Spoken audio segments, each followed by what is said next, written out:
take tomorrow off. I mean, I probably will be taking. I'm taking tomorrow off because I'm traveling. I'm traveling, so I'm going to be taking tomorrow off anyway. So it's not technically a day off because it'll be a travel day. But, yeah. Go take a power nap before Delaney. Okay, I'll just go to sleep right now. Good call, chatter. Get in now.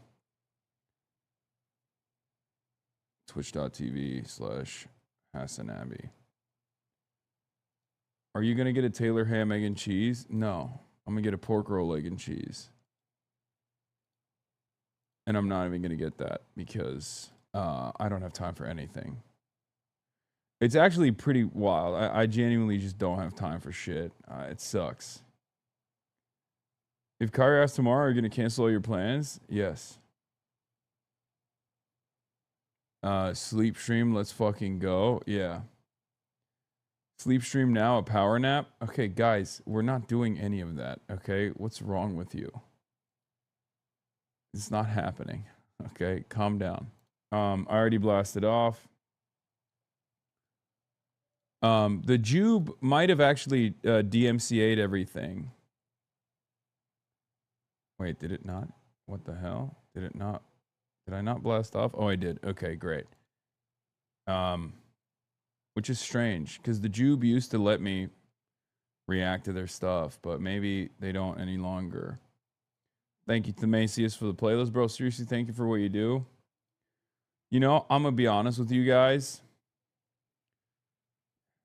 I feel like such a chud ass loser, bro. I'm gonna be honest. I felt like underwhelming today. My performance has been underwhelming. Everything's been dog shit. Every hodl we checked into, we ran into issues.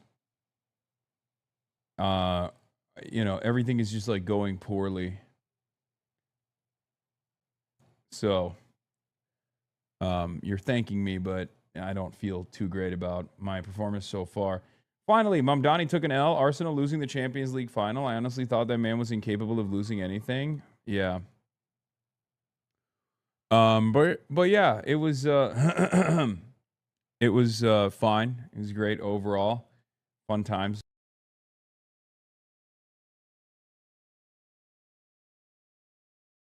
Okay, I'm back. Wow, that was so sick. That was so funny.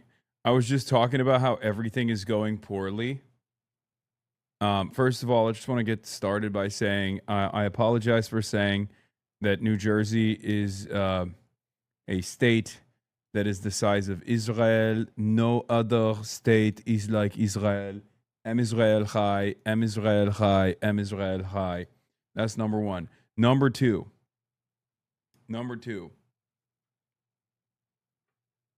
It's very funny that I was just talking about how everything is going poorly and I feel like a chud ass loser.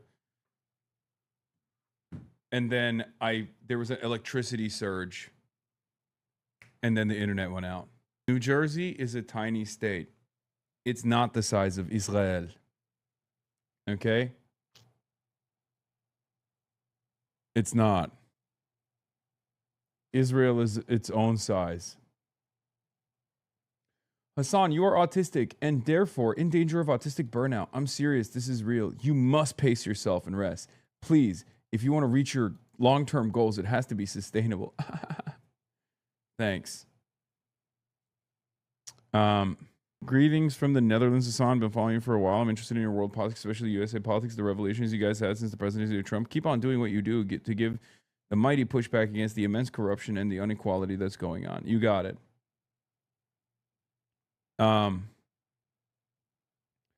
Game 7 tonight. Pray for our Lord and Savior, Wembayama. Oh, I'm praying, all right. Is Marsh with you? Send him to Asbury Park. I'll buying drinks. Okay, I'm good. Asbury Park is very nice now, right? Back in the day, when I used to live in New Jersey, Asbury Park was like, oh, there's crack needles or there's heroin needles everywhere. It's like terrible. And now it's supposed to be like gay and nice, right? God, I'm so old. I'm an old man. Anyway, but where was I? But at least your face is healed and the suit is on? Yes. Yeah, that's Asbury Park was Fentbert territory. Some good things took place while I was offline. I'm not going to go through I'm not going to watch my speech. We already filmed it. We'll put it out, and then we'll watch it when I put it out. But it's the same speech you've heard before with some President Trump with some differences. But yeah, as far as personal news goes, that's it. I'm here. We're live. We're alive. We've blasted off. Let the people know. And yeah, like I said, after I do my regular news coverage, I'm going to go to Delaney. This is what the opposition is doing. New Jersey 12 candidate Sue Altman is in prison with former Senator and Knicks star Bill Bradley. We have the opportunity here in New Jersey to show the way forward, she said. Yeah, our shit was our rally was a little bit crazier than that. I'm not gonna lie. It's like 11 in the morning too, and it was a packed room, 500, 600 people.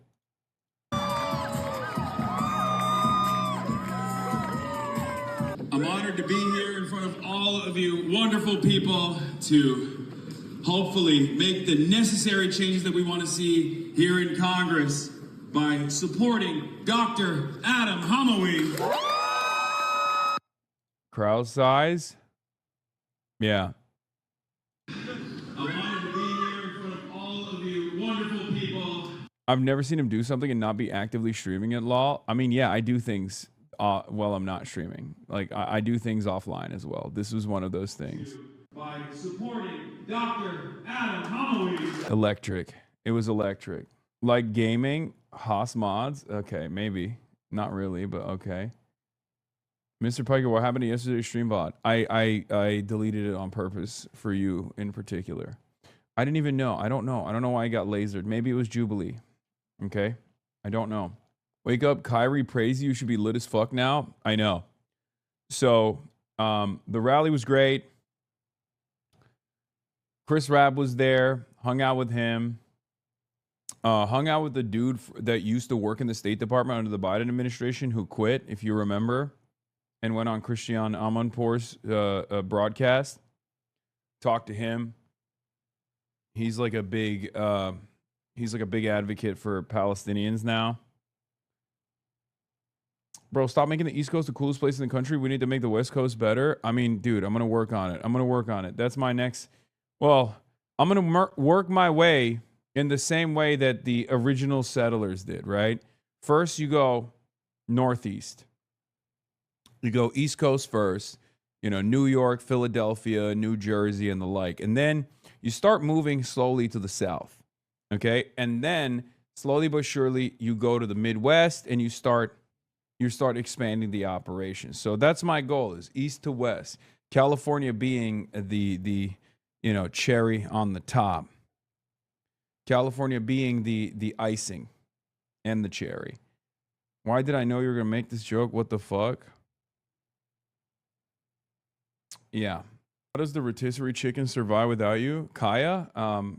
Fairly well. Yeah, we're doing manifest. Instead of manifest destiny, we're manifesting socialism. Okay? Which is the opposite of manifest destiny. There's a new Fox news story on your new for me. Scratch the surface and you quickly discover the origin story of the humanitarian aid convoy to Cuba has its roots in Vermont with Bernie Sanders and ties in Cuba to the Fidel Castro family. Yeah, this is now they're coming after David Adler. Okay? They're cooking David Adler, my goat, from Progressive International now. That's the Adler's organization, Progressive International Council, Raul Castro's daughter, Maria de Castro Espin, on its advisory council. Federal subpoenas target Piker and Co. Pinksman Dave Benjamin for travel, communications, and financial records tied to possible contacts to Cuban government entities. The convoy brought an estimated 650 delegates from 33 countries to Havana in March.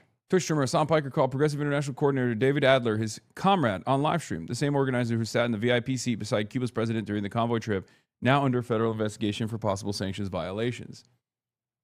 They're doing this thing where they're like slow rolling. They're doing this thing where they are slow rolling information that is readily available and public, and totally legal. But they're hitting a but it's communist. So therefore bad. You know, that's what they're doing. They literally are just like describing, regular organizing and then going, but this is communist style organizing, where they use terms like comrade.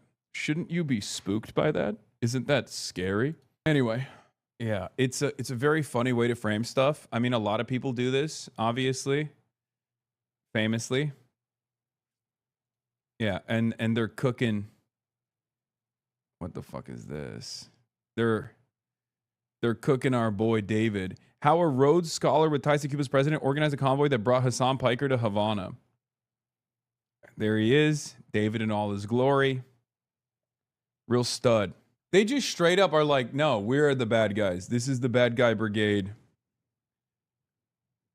It's very funny. They're like, we're the bad guys. You're supposed to be bad. Like, we as the defenders of the government are the bad guys, undisputed bad guys.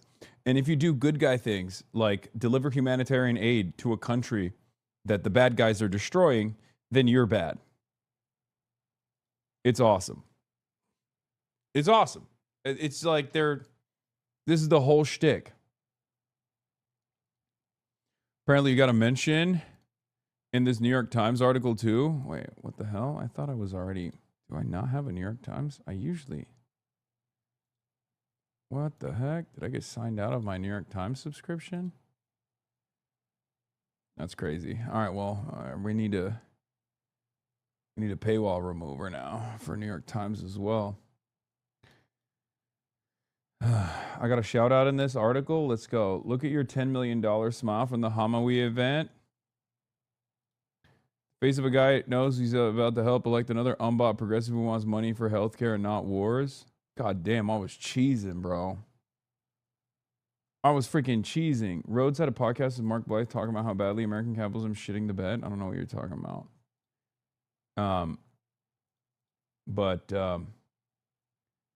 Wait, New York Times picked up the story. It started as Hasbara slop. Okay. Please enable JS and disable any app blocker. What the fuck is going on, man? Come on, just work, man. Just work. God damn it. Just work. Why can't anything work ever? Everything is broken. What is happening? Okay. A candidate's past ties to a militant cleric are resurfacing in a New Jersey House race. Yeah, so this is nasty. Okay, so the New York Times is basically working in tandem by even covering this with this framing. Is doing a very nasty thing. Okay, so we talked about this briefly, but this is like the last minute hit piece. That came from Jewish Insider that basically was like, oh, Dr. Adam Hamawi, he did humanitarian work all around the world, including in Bosnia, and one of the organizations, I guess, had ties to the blind Sheikh Omar Abdul Rahman. And it's so ridiculous to say this about like a decorated army combat medic who literally saved Tammy Duckworth's life. You know what I mean? Like, Dr. Adam Hamawi has worked in combat zones, both as an army combat medic and also as a doctor, like separately from that. He's done aid missions in Bosnia and also Gaza, specifically in Gaza twice. And Jewish Insider is trying to turn him into a terrorist. Yeah, and this was their big scoop. Big scoop, Jewish Insider via Will Brederman. Leading New Jersey Dem congressional candidate Adam Hamawi volunteered with Al-Qaeda-tied group in Bosnia. Hamawi worked with Benevolence International Foundation, later shuttered as an Al-Qaeda front. Yeah, for two things that are really stupid here, okay? Two things that are really stupid here. Number one, America in that conflict, in that genocide, was on the side of the Muslims. Just a little reductive to explain it as such, but like the Muslims were the ones being slaughtered, so I don't even understand how this could ever be a fucking story, but they're still trying it regardless. Where they're like, "Hey, this guy who was a first responder at 9/11, this guy who was in Bosnia, like trying to sew kids back together, and in Gaza doing the same, who also literally saved Tammy Duckworth's life, cherished, celebrated combat medic. This doctor is actually a bad guy. He's Muslim, and therefore, Al Qaeda, maybe? Does that mean Bill Clinton has ties to Al Qaeda? Yes, that's what that means. But so Jewish Insider doing this article is one thing. Okay? Jewish Insider doing this article is one thing. But the New York Times posting it like this is nasty. Okay? Adam Hamawi, a plastic surgeon, a U.S. Army veteran whose parents emigrated from Egypt when he was 7 months old, is running for Congress as a healer of sorts. He's traveled on humanitarian missions in conflict zones, including Gaza. And he's put the issue of healthcare at the center of his campaign for New Jersey's 12th congressional district, saying that money spent on war should be instead used for universal Medicare coverage. And they hate that. Okay? People hate that. When you say, hey, we shouldn't be spending money on bombs, we should be spending money on our healthcare, people go, what are you, a fucking anti-Semite? What are you, Adolf Hitler? Are you kidding me? And you're like, what? No, I just want healthcare for people in the richest country on the planet. I think this is doable. And they go, wow, you are literally the reincarnation of Adolf Hitler. You're worse than Adolf Hitler, actually. Adolf Hitler would be shocked at your deep resentment towards Jewish people. You should be imprisoned.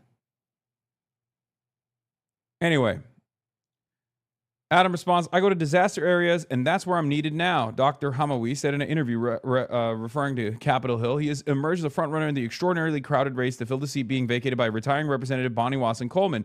At one point, 17 Democrats were in the mix. The field has since dwindled to a mere dozen, including a well-known former leader of the state's Working Families Alliance, a state assemblywoman, 2 mayors, a patent lawyer, the owner of a chain of fitness studios, and a Princeton University neuroscience with expertise in gerrymandering. The winner of Tuesday's election will be heavily favored to win in November. Dr. Hamawi has led the race for campaign cash and has landed endorsements from such left-wing luminaries as Senator Bernie Sanders of Vermont and Hassan Piker of the Internet. Hassan Piker of the Internet, who appeared with them on Saturday for a Get Out the Vote rally in Trenton. A newly formed pro-Palestinian political action committee, American Priorities, has spent more than $1.5 million on ads that highlight Dr. Hamawi's work as a surgeon, a figure that dwarfs the campaign budgets of every other candidate. His critics have been trying with growing urgency to highlight an earlier part of Dr. Hamawi's history, a gap year the future surgeon spent between graduating from Rutgers University, New Brunswick in 1991 and entering the university's medical school the next year. It was then that Dr. Hamawi began spending time with Sheikh Omar Abdul Rahman, a blind militant Islamist who lived and preached in New Jersey. 4 years later, Mr. Abdul Rahman would be tried and convicted of inspiring the violence that contributed to the 1993 World Trade Center bombing. He died in 2017 while serving a life sentence. During Mr. Abdul Rahman's trial in 1995, Dr. Hamawi, then 26, was called as a defensive witness by the Sheikh's lawyers as they tried to undermine the federal government's star witness, Ahmad Salam, who was paid $1 million by federal officials while working as an informant and also admitted to lying under oath. Mr. Salem had testified during their road trip to Detroit the Sheikh had encouraged him to kill former President of Egypt, Hosni Mubarak. Prosecutors had also charged Mr. Abdul Rahman with being at the center of blah, blah, blah. It's all this shit about the fucking Black Sheikh, right? Dr. Hamawi, who traveled in a van with the 2 men, testified that he did not recall hearing Mr. Abdul Rahman say that to Mr. Salem. In the course of his testimony, he also told jurors that he helped the blind cleric translate a fax from Egypt in 1993, spent time in his apartment, and listened to him speak at area mosques. Dr. Hamawi, who is now 56, was never accused of wrongdoing, except we're going to imply that he is. Okay? Do you see what this is? It's like he wasn't actually accused of any wrongdoing, and he has an incredible history. Okay? Literally 9/11 first responder. Okay? Went to Bosnia, went to Gaza. Like, and would you look at that, folks? Actually, this guy, he's bad. I'll have you know, this guy that you think is good, well, what if he was bad, actually? Okay? You might have thought that this guy who saved the life of Tammy Duckworth, okay? as a army combat medic, what if you were to assume he's a bad guy instead? I'll have you know he is Muslim. Just so you understand, he is very Muslim. He's very Muslim style. Okay? Dr. Hamawi, who's 56, was never accused of wrongdoing and went on to serve with distinction as an Army combat surgeon during the Iraq War, where he helped save the life of U.S. Senator Tammy Duckworth of Illinois, a Democrat who has also endorsed him. On September 11, 2001, like, his background sounds insane. Okay? He literally is like Captain America. But the problem is, Captain America is not supposed to be a brown Muslim guy. Okay? That's the problem. He's literally there. Anytime there is disaster taking place, he's there with his hands trying to heal people. And these guys still find a fucking way. Like, when you're a Muslim American, when you are a Muslim American, it doesn't even fucking matter. Like, there is no comparison with his background. If he was a white guy, they would be like, when do we make him president? Okay? Can you imagine? Instead of Adam Hamawi, his name was, I don't know, Adam Handsome, okay? And he's a white guy from Kentucky with this fucking background, okay? And he was related to some church group or something, right? When he was like 26 years old. And the church group was involved in something else, right? Like, the church group was involved in like nefarious dealings or whatever, right? And were prosecuted by the government. That's also ridiculous. That rarely ever happens. But then he went on to join the fucking army as a combat surgeon during the Iraq War, saved the life of a senator,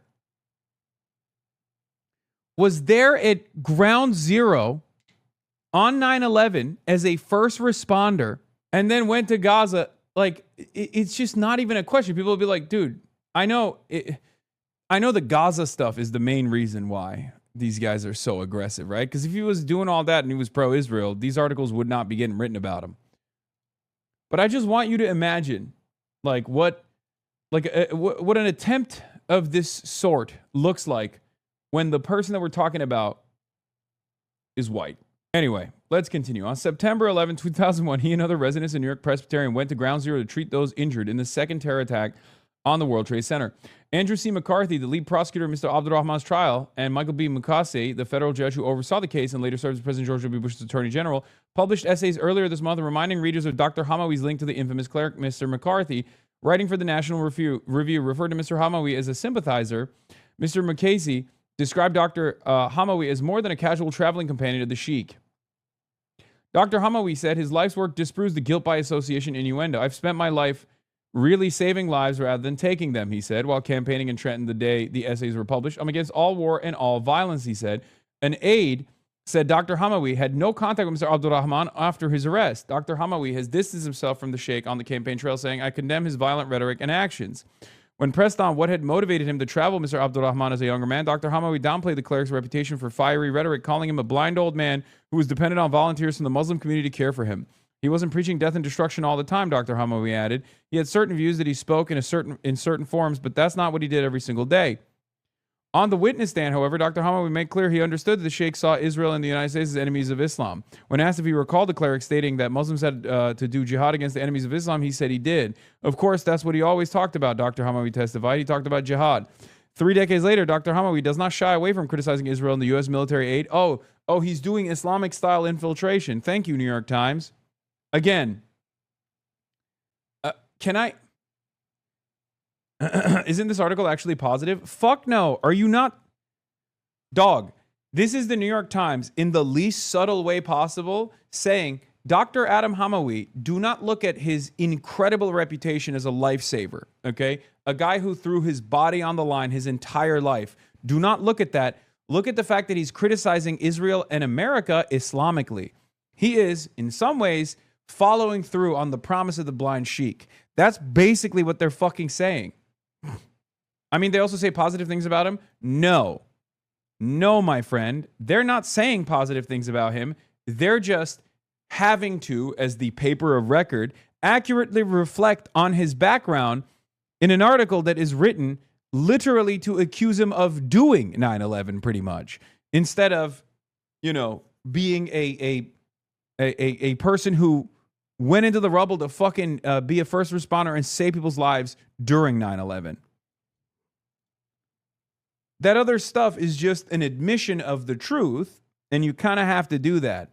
But you do that to downplay all of his achievements and all of his humanitarian aid work by associating it with this Islamic-style jihadist patina.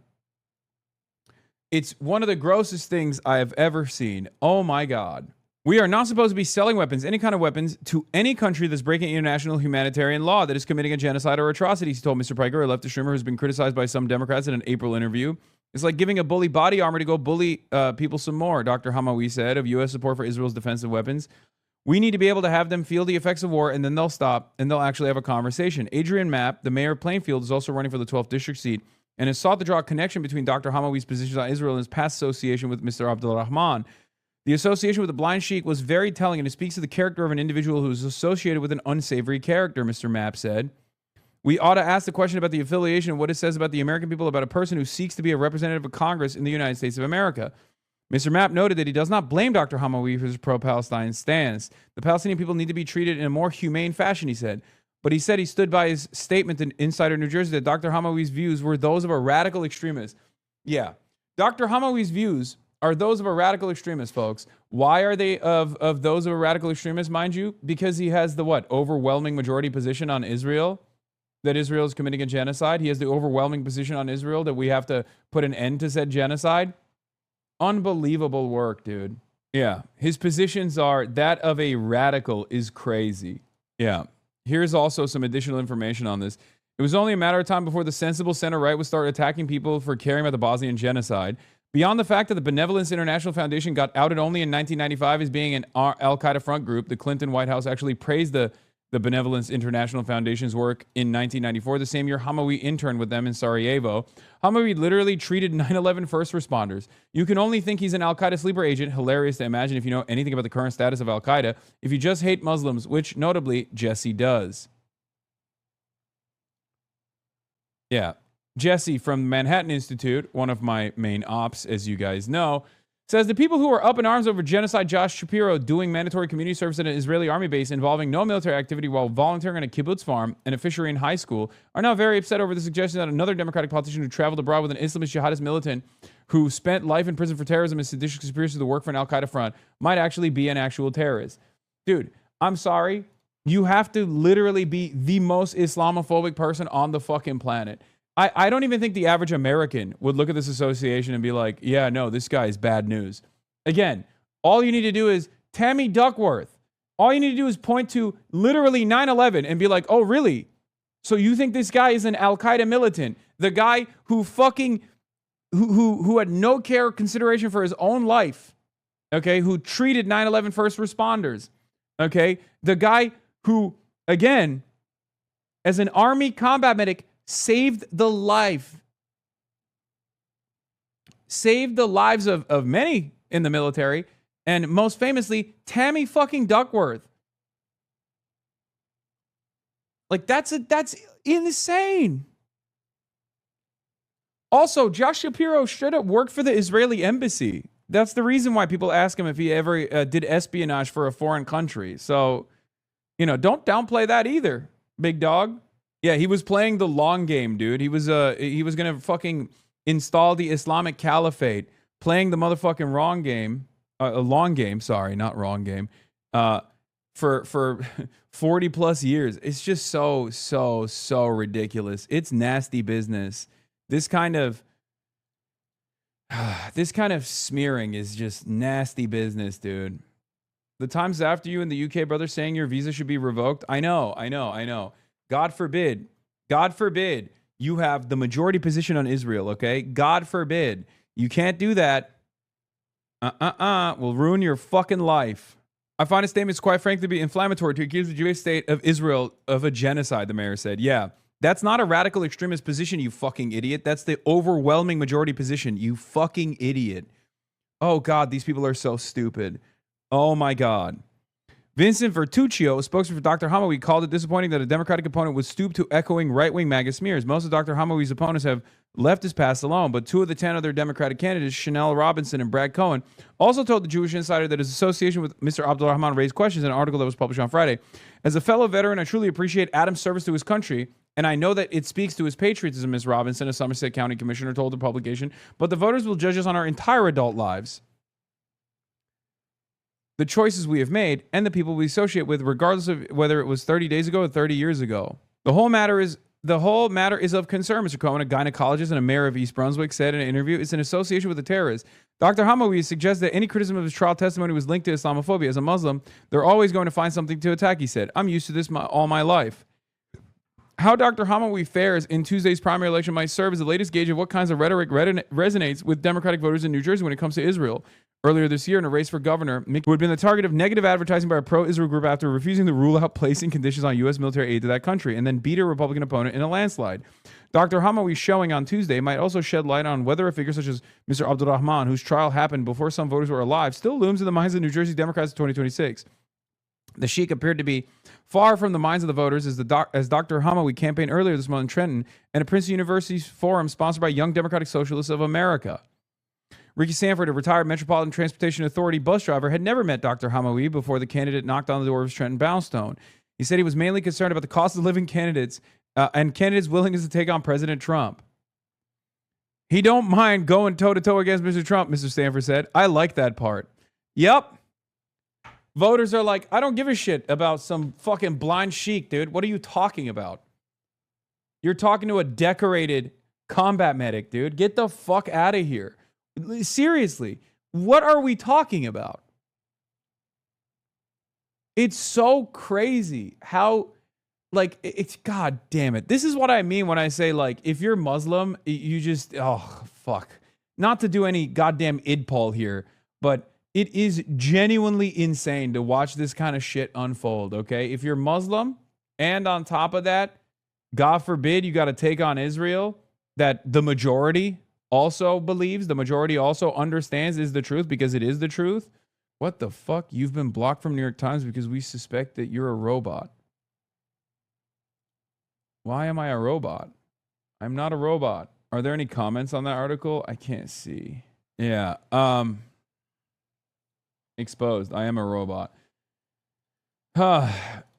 The sheik appeared to be on the minds. What is this? People want something different, Miss Walpin, 73, said of the Democratic Party outside of Dr. Hamawi's campaign office in Trenton. They want fierceness in the fight.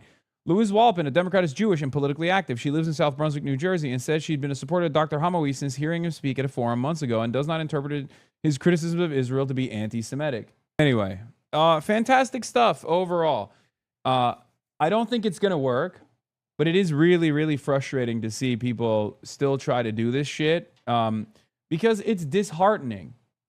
Okay? It is like it's 2026, man. And if you can do this to a guy like Adam Hamawi, I mean, you can do this to any fucking Muslim, right? They tried to do this with Zoran too. It's just, it sucks. Thank you for sharing a gift link with the Grand Plattner one. Yeah, we got Grand Plattner, who apparently is a dog, and we'll talk about that too. Yeah, they're pulling the Cuomo move against Zoran, connecting him to the sheik. Yeah, and me, which is, again, the Zoran method, which failed, by the way. Yeah, Will Brederman is the one who was like blasting this, but what Dropsite doesn't seem to understand is that the federal evidence proffer doesn't present this as a fact. It's a description of how Benevolence International Foundation represented its own operations as a part of deception. This administration below is even more scandalous from Jewish Insider. The reporter of the psychotic article now acknowledges he knew about the government document that described 1994 visit by a U.S. envoy under President Bill Clinton to a BIF office in Sudan who praised BIF in its efforts to provide humanitarian relief. Yet he left that out. Linking to a giant court document doesn't count, so that he could leave the impression that Adam Hamawi is somehow linked to Al-Qaeda. To have that information in your possession, but not include it in the article, is deliberate and malicious. He left it out for one obvious reason, because any reader would conclude, oh, if a White House envoy did not know this organization was used then, or would be used later as a front for Al-Qaeda, then of course a doctor who volunteered fresh out of medical school for a few weeks obviously would not know either. And then you have no story. Including this exculpatory information undercuts the entire piece, which is why... Which is why it deserves not just an update, but a retraction. There could have been an interesting article to write about this volunteer trip and this organization that a decade later was exposed as a front. But what Jewish Insider wanted was to smear Army veteran and combat sergeant as a terrorist. Really foul. Yeah, AIPAC is also aggressively swinging at Ryan Grim and Dropsite, which has been very funny. Part of an orchestrated campaign to single out and demonize individual pro-Israel Americans for supporting candidates of their choice. A level of scrutiny not applied to any other group of citizens, and is tolerated and celebrated by leaders who claim to want a big tent. Okay? This is directly about Dropsite. They're responding to David Weigel talking about Dropsite and Lever and Zeteo and the like. Okay?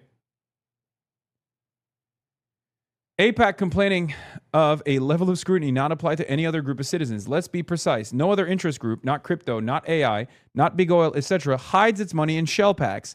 They all spend through packs that are transparently linked to their interest group. AIPAC and its major donors are alone in the opposite practice. So that is why reporters have to investigate it so that voters can know who they are backing. The other option would be to just be honest and transparent from the jump. Why not do that?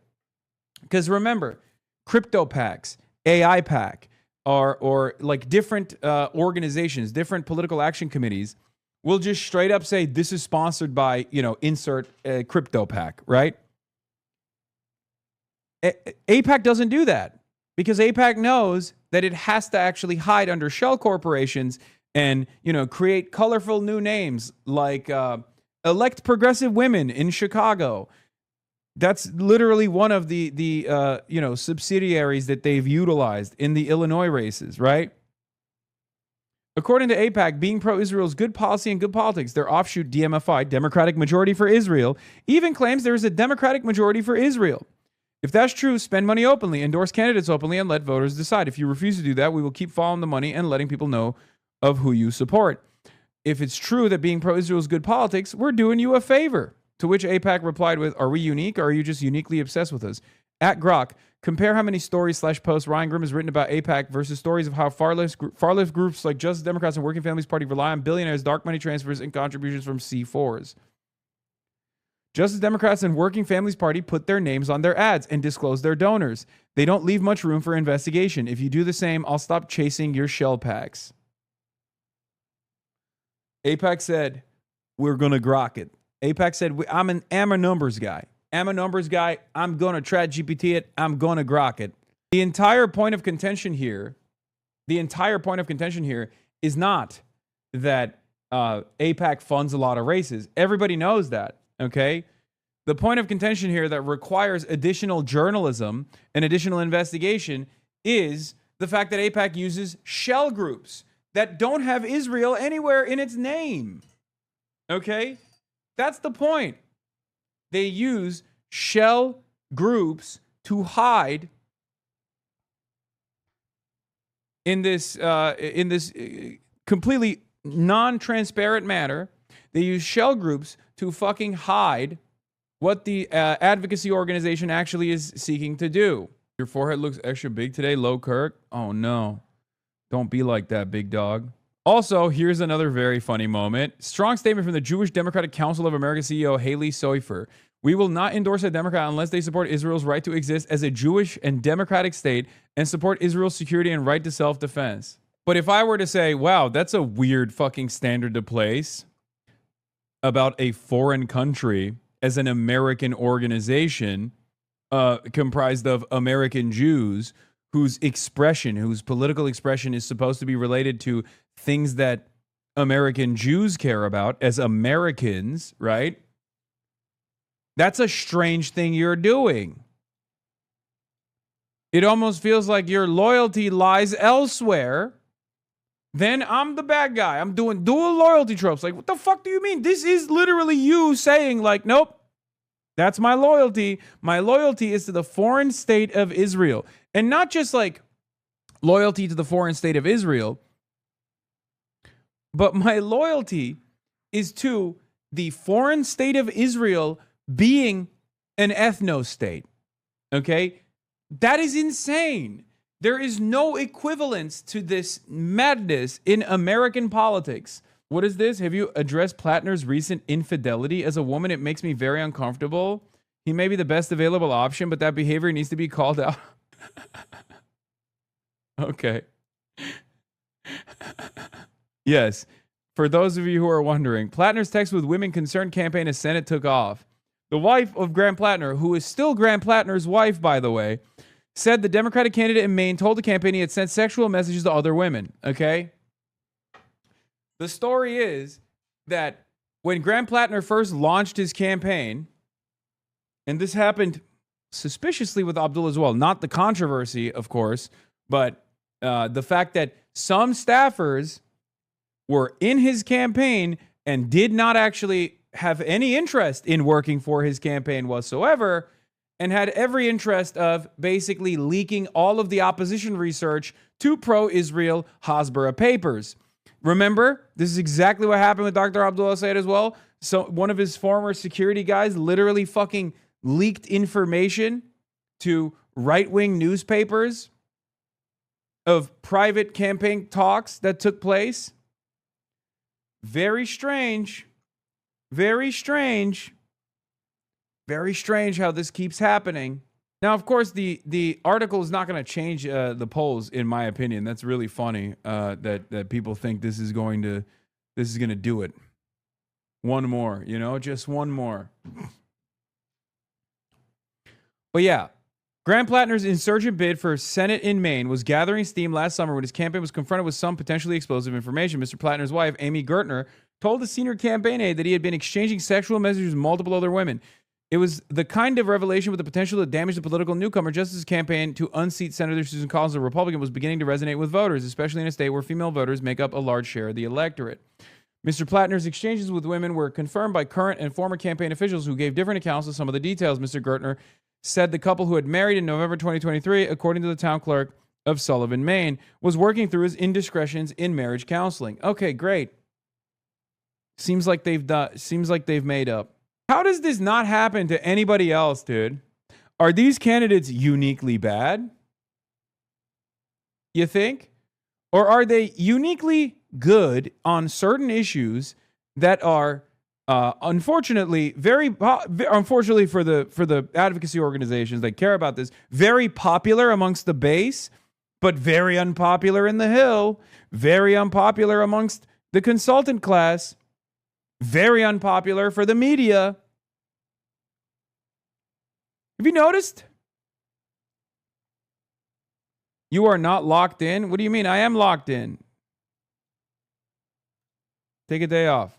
Well, it did happen to Eric Swalwell. This is not a comparison between what Eric Swalwell was doing and what Graham Plattner was doing. What the fuck are you talking about? These are not salacious text messages with women that he had any sort of significant power over. What are you talking about? That's not a comparison at all. Eric Swalwell was not forced to resign because he was a dog. Okay? He was forced to resign because he sexually assaulted a staffer, allegedly. He was forced to resign because he was regularly exchanging salacious text messages, not with random women, consenting adults, but instead with fucking staffers whom he had hired. If you cannot see the difference there, I don't know what to tell you. Yeah, and that's before we even talk about the fact that we have a sitting president that, is a Jeffrey Epstein affiliate, and also not only was found to be guilty of sexually assaulting E. Jean Carroll, but is now currently utilizing or weaponizing the Department of Justice to actually punish the victim instead of paying out the tens of millions of dollars in trial awards that he is supposed to fucking pay. Plattner strategist Morris Katz says, "It's no one's fucking business what happened in Graham and Amy's marriage before he was ever a candidate for office. There should be no place in our politics for incompetent, opportunistic operatives who violate privacy, betray trust, and prioritize vengeance over decency." Go eat shit, Morris. Every story about this degenerate asshole claims to pass the moral. Dude, I need you guys to Google something, okay? I need you to do something. I need you to do something for me. It's the same for all of my naysayers. whenever someone comes out and says, wow, this person is actually an immoral ape, okay, just key search Gaza, Israel, and Palestine, okay? Just on their profile, go and search the words Gaza, Israel, and Palestine, and you will find something very interesting. He was found liable, not guilty, King. It was a civil case. I'm sorry. Yes, you're right. I apologize. Did I say guilty? I hope you don't spend the entire stream on this. Let's move on. It's so interesting how much people yell about all of these other things. They're like, oh, this person's morality is called into question. I don't know if I can vote for this guy. Okay? Key search, genocide, Israel, Palestine, and Gaza. Four words. 4 words. Okay? 4 fucking words will reveal something very interesting to you. It's not that they give a shit about this, or maybe some of them do, right? Maybe some of them actually do care. Maybe some of them find this to be too offensive, a bridge too far. But that's not the main motivation here, okay? That's not the main motivation here. The main motivation is that Graham Plattner is an anti-Zionist. That's it. He is against what Israel is doing. Okay? That's the reason why they grab onto anything and everything they can. Oh, wow. Ohio Rob, the guy who we were just looking at. Like, hold on. Ohio Rob, right? He says, go eat shit, Morris. Every story about this degenerate asshole who claims to pass the moral clarity about everything will come out. I just downloaded that fucking Kick app and paid $2.99 to verify for myself. Yep, here's Plattner and his terrible morals. Okay? You could also think of it as only those who reject eliminationist policies towards Israel, like denying its right to exist as a Jewish state, possess the moral clarity, historical understanding, and commitment to democracy to make it more effective member of Congress. When was Yitzhak Rabin the prime minister of Israel? That's not what it shows. It shows destruction of tunnel system used to carry out terrorist attacks against civilians in northern Israel. You just parrot Parsi without a critical thought. When all is said and done, Gaza won't even make up the top 20 below the Holocaust. 13x more people have been displaced in Ukraine by Russian imperialism. Why are you guys such assholes? I don't proudly support genocide. I disagree. There is or was a genocide in Gaza. I'm definitely not R-worded, which is a slur where I come from. Screenshotting my bio like I'm ashamed to post it. Huh. It's so strange. Every single time someone chirps about me, every single time someone chirps about Graham Plattner, every single time someone chirps about Adam Hamawi, Abdul El Sayed, who has no red flags in his background whatsoever, but they still try to invent them. It's always a 100% guarantee. How does this keep happening? It seems like these guys have so many different problems. Whenever they're talking about the likes of Graham Plattner, or whenever they're talking about the likes of Adam Hamawi, or whenever they're talking about the likes of any number of Zoran Mamdani. They're like, oh, I just don't like Zoran because I don't think fast and free buses are good, right? This guy responded to me, by the way, is your goal the destruction of Israel? Where does the anti-Zionist cause lead? It's just strange. These guys are supposed to be Democrats, right? They're like, oh, I'm a Democrat, but I can't do this anymore. You know? I'm a Democrat, and I'm a Gen Xer, and a secular Zionist, a Lockheed liberal, a Calvinist, Presbyterian. Yeah. Look, yesterday, the mayor has a Latino problem, full stop. First, he condemns La Luchadora, Nydia Velasquez, and now, for the first Dominican in Congress and chair of the Hispanic caucus, if you don't think that's a purposeful attempt to dismantle Latino leadership in New York, I have a bridge to sell you. Today and every day, I stand with Israel. What? I thought the disagreements that you have with Zoran Mamdani and Daria Liza was because I guess she wasn't Afro-Latina enough for you, as opposed to Adriano Espaillat. But now it feels like you're more invested in the fact that Espaillat was an AIPAC stooge, and you liked that, and you don't like that Daria Liza, who is also literally Dominican, is anti-Zionist. Huh. So just remember that, okay? Remember that. Just as AIPAC never runs on the issue of Israel, they never fund ads that say this candidate doesn't like Israel, that's why we need to punish him. The people that support Israel to the fucking hilt, the people that support Israel down to the goddamn bone, will never say, oh, my disagreements on this person, my disagreements with this candidate, my disagreements with Hasanabi Piker, a content creator, is not about Israel. They will never, sometimes they do say it, but usually, especially when it comes to these candidates, they won't openly be like, oh, you just hate Israel and I fucking hate you for it. They'll say, oh, you have a litany of different issues that I think are irredeemable. That's it. So yeah, whenever you hear any of this shit from the peanut gallery, okay, just look. See if they have any previous takes about Gaza, about Palestine, about genocide. What have they said? It's 100%. Okay? It is 100%. This story reflects so badly on Genevieve McDonald's integrity, character, and professionalism. She made a stupid decision to publicly jump ship when she misread the moment, rejected an NDA, then vindictively leaked confidential marriage info when it could only help Republicans. The Plattners confided to her, assuming she was a friend and professional, as they embarked on a campaign that would rake over over their personal lives, and McDonald betrayed that confidentiality out of spite 7 months after quitting the campaign, which she assumed was doomed in October, and gave a litany of opposition research to the Republicans. What about the leftists who have issues with Plattner, though? And they're, oh, no, that's different. That's different. But they're ultimately, they're irrelevant. I'm sorry to say this. And I don't mean this as like a diss. I just mean like in the grand scheme of things, in terms of like electing a senator from Maine, anti-imperialism of that sort, where you're like saying, you know, every American member of the military is a child killer that needs to be punished at The Hague. Like that kind of attitude, demonstrated by a lot of the people that also hate Graham Plattner from the left, is not exactly an attitude that is commonplace in American society. And I say this as someone who is anti-imperialist and someone who has been attacked viciously for being anti-imperialist.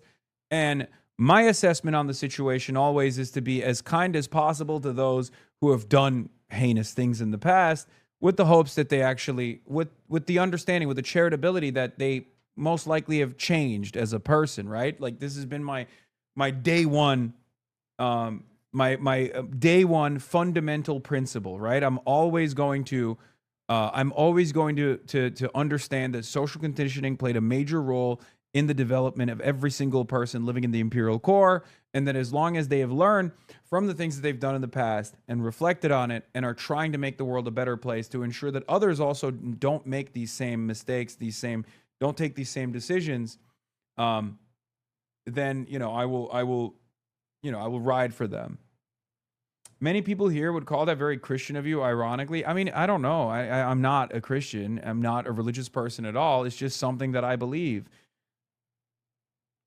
But yeah, the reason why I don't really bring up the ultra position of like every single veteran is a fucking child murderer is because I think it's immaterial, right? And to the degree that kind of thing was popular in America, like after Vietnam, it didn't age well. Like even Hunter Thompson going, "God mercy on you, swine," is like extreme by our standards. Yeah. Well, anyway, we know you're not Christian. You're a numbers guy.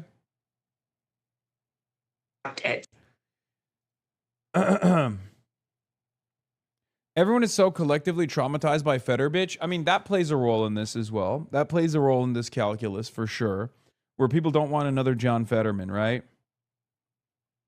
Writing out Plattner's war crimes because the average voter will think you're socially maladjusted is just American chauvinism. That's moral inconsistency. I disagree with you on this topic, but understand where you're coming from. War crimes need accountability, both the grunt. First of all, here are a couple things, okay? We don't know what his actual fucking record is. We're just speculating that he engaged in a litany of war crimes because America's entire fucking war in Iraq and Afghanistan was a war crime, okay? That's number one. Now, One of the problems here is that we just associate the worst of the worst of the worst fucking acts of violence that American military members have engaged in with every single person in the military.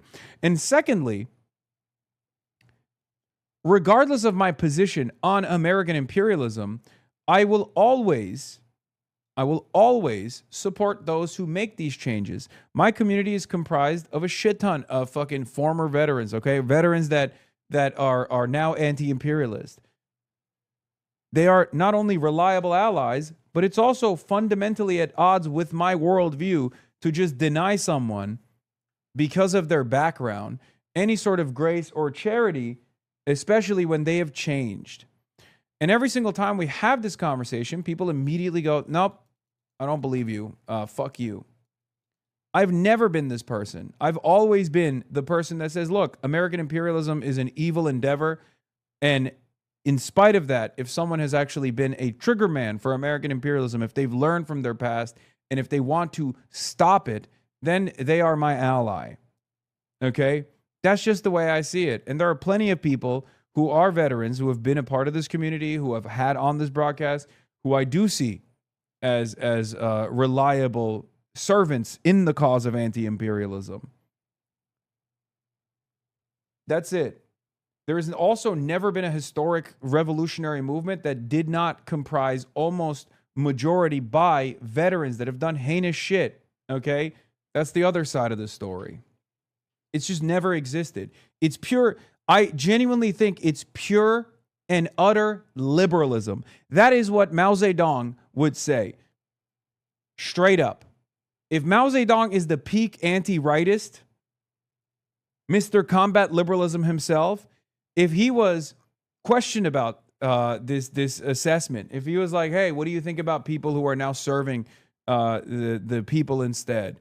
Like former KMT militants, for example, like in the KMT right flank was where the standing military was, right? Of the nationalist forces.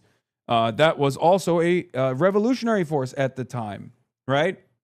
What did Mao Zedong accomplish?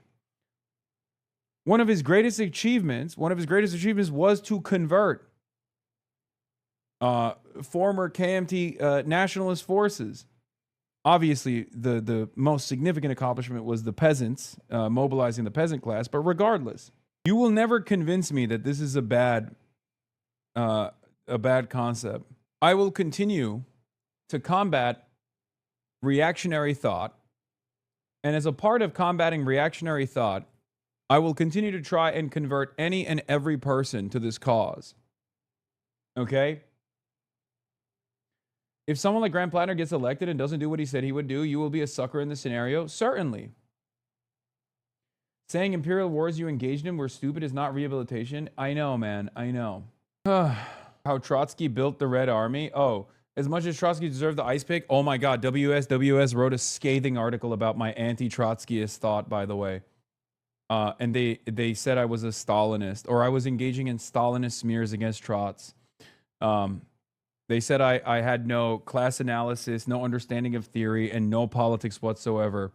But then they did defend me against the federal government's unjustifiable, political expedition, the political persecution.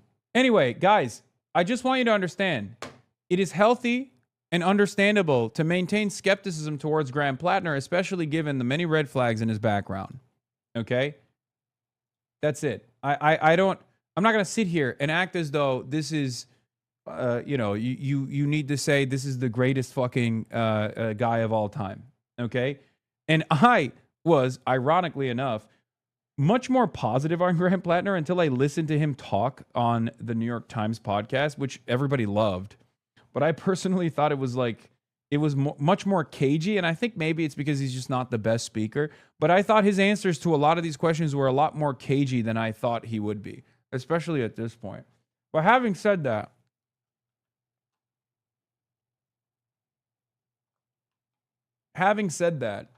people constantly hear one side of this argument and never the other and get very upset at me. Because they'll clip the part where I'm talking about, like, there's never been a fucking revolutionary movement that hasn't comprised almost entirely of former military officials, former military members, of some, rather heinous groups, the czarist military that ended up being recruited into the Red Army, right? Hold on, brother. What is going on? Dude, this fucking it's crazy, dude. It is crazy to me that I'm over here in fucking New Jersey and I have to unlock my door for the people at my house who can't be asked to go and unlock the door themselves. So I'm unlocking their door for their food delivery. What are we doing here? What's going on? Anyway, I think your relationship and respect for Jeffrey Sachs is far worse than supporting Plattner electorally. Okay. Weird how the contradiction is always shitting on Trotsky or siding with feds. Didn't Mao technically fight with Shanghai Shek against the Japanese? Yes, but what we're talking about is what predates the fight against the Japanese, for the record. The USSR's initial assessment was that the Communist Party of China simply did not have the ranks, which is true because in the early 20s, the Communist Party of China's numbers, paying membership or just membership numbers, were quite literally, I'm not accosting you, I'm just explaining to you history, okay? So the Communist Party of China simply did not have the numbers. So the USSR's advice for the CPC was to literally align with the KMT, which they did, okay? They did. They worked under the banner of the KMT for the longest time. As they rose through the ranks, they tried to coordinate with the left flank of the KMT because the KMT, just like every other socialist party or nationalist party or just like old school parties, had a center, had rightists, and had leftists. Okay, so they worked in tandem with the KMT left. As a matter of fact, when Shanghai Shek did his push on numerous occasions, did the coup initially, the CPC, under the ranks of the KMT, actually benefited quite a bit from the KMT left. The KMT had different opinions than the CPC did, of course. Shanghai Shek, sorry. Anyway, every single successful revolution has always had instances of tremendous pragmatism that looks revisionist. And every single revolution that has been successful has also had excesses. Okay? This is a delicate balance that exists throughout all historical revolutions. At the end of the day, I'm not saying like, oh, Graham Plattner is a revolutionary. I don't think he is. I'm just making an assessment that is adjusted to our current material reality in the United States of America. Chiang Kai-shek purged the leftists inside KMT to prevent the KMT from collaborating with the CPC. In spite of my skepticism over Graham Plattner's like commentary and whatnot, his ops are all of my ops. So it's very difficult for me to to sit here and not come across like I'm fucking defending him, even if I'm not defending him unconditionally, okay? I put my head on that man's shoulder. I think you should stop defending him and vote for Israel's preferred candidate, Susan Collins. Yes, I will be doing that, of course. I was Pill's Mafia till the end, and now I'm, of course, riding with Susan Collins, who was never a trigger man, simply sent, tens of thousands of American sons and daughters overseas, which, by the way, is infallible because the vote of a congressperson does not matter. Okay? Leftists often fail at simple math. If you're a part of a movement and you want to grow that movement, you cannot do so unless you accept converts. Leftists who refuse to accept converts are basically being the 10K Zoroastrians in a world of 2 billion Christians, non-proselytizing versus proselytizing religions. If they want to lose forever, continue behaving this way. Well, lucky for us, most leftists don't behave that way. There's a difference between you and Graham, though, Hassan. Wait, between me and Graham Plattner? Yes, there are many differences. One is that I was fortunate enough, as far as like moral infallibility goes, I was fortunate enough to be born in fucking Turkey. Who knows what my attitude about American empire would be like if I was born in the United States of America? Okay? The fuck do you mean? I was always a curious person, and I certainly am very critical of Turkey's militarism as well. I don't know how I arrived at that conclusion, but initially I did, right? Or did I say born in Turkey? I was born in the United States of America, but like grew up in Turkey. Sorry. Raised in Turkey, not born in Turkey. Fuck! Fox News. Fox News is going to be like, Hassan Piker admits to being born on foreign soil. Deport him now. Yes, raised in Turkey, not born in Turkey. I was born here. I'm literally in the state that I was born in. So we're just going to disregard all the red flags of someone like Platinum because these are our only option. I don't think most chatters realize that even though there's no ad at the top of the hour, they can still subscribe for $5 for free. God damn it. That's true. You are right. Although there are no ads at the Piker Broadcasting Service, you can still subscribe, and you should still subscribe to the Piker Broadcasting Service, also known as the People's Broadcasting Service. Yeah, the Main Wire is an opposition paper that was specifically designed to shit on Graham Plattner, by the way, and it's really funny because, like, from our perspective, this stuff looks awesome. Ex-Marine Graham Plattner, top military tactics recruited for socialist paramilitary group in Maine. Yeah, he was an SRA guy. Got him in 4K admitting to being born in Africa in the same hospital as Obama. Anyway. But yeah, having said all of that, yeah, Graham Plattner was a little bit of a dog. Just look to, with the exception, with Graham Plattner, I was in the Army, and the first person I ever voted for was John McCain. Come down the escalator and gave the immigration speech, and I was like, this guy's a Nazi. And then when he won, I was like, if he's going to be a Nazi, I might as well be a socialist. That's how I got into leftism. Yeah, everyone has their own unique journey, right?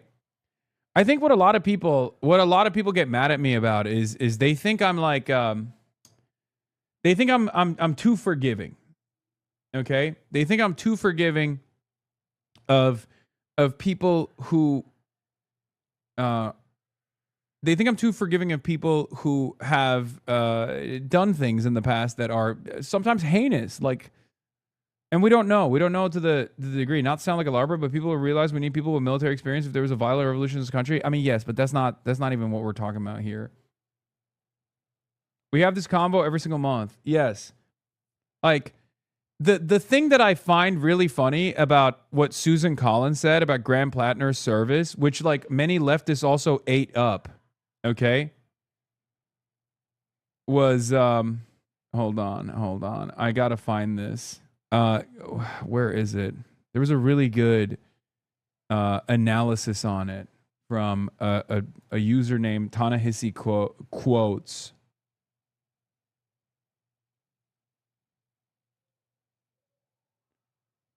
Let me see if I can find it. It was like it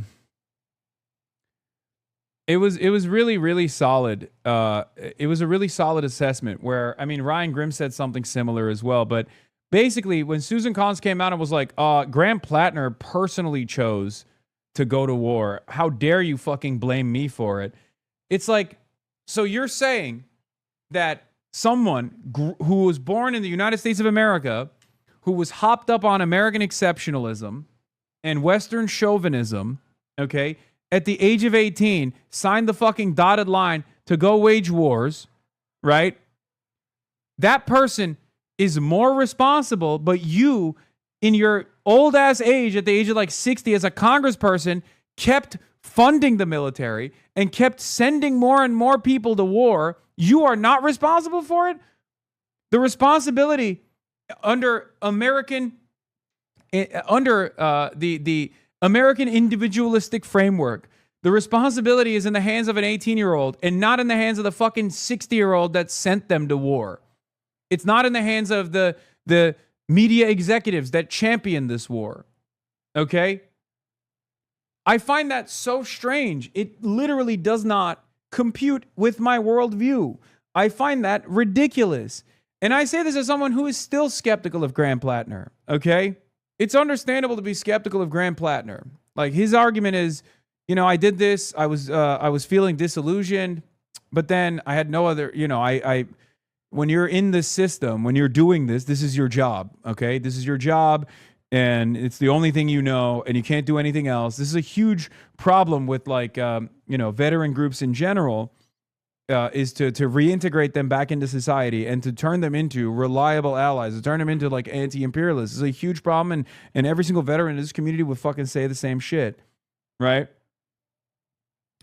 But yeah, Ta-Nehisi Coates said, the phenomenon of young men desiring war for the excitement of battle and violence is a self-destructive but ineradicable feature of human nature.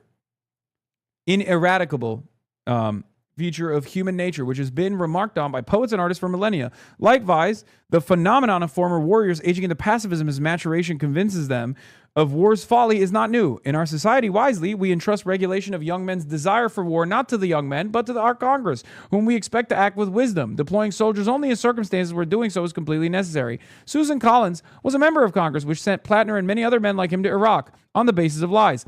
Once deployed, those men destroyed themselves and others en masse. Using his drive to enlist as a 19-year-old as a hit on his campaign to unseat her is pathetic. Are you for real skeptical of him, and is it just to please these psychos who don't believe people can change?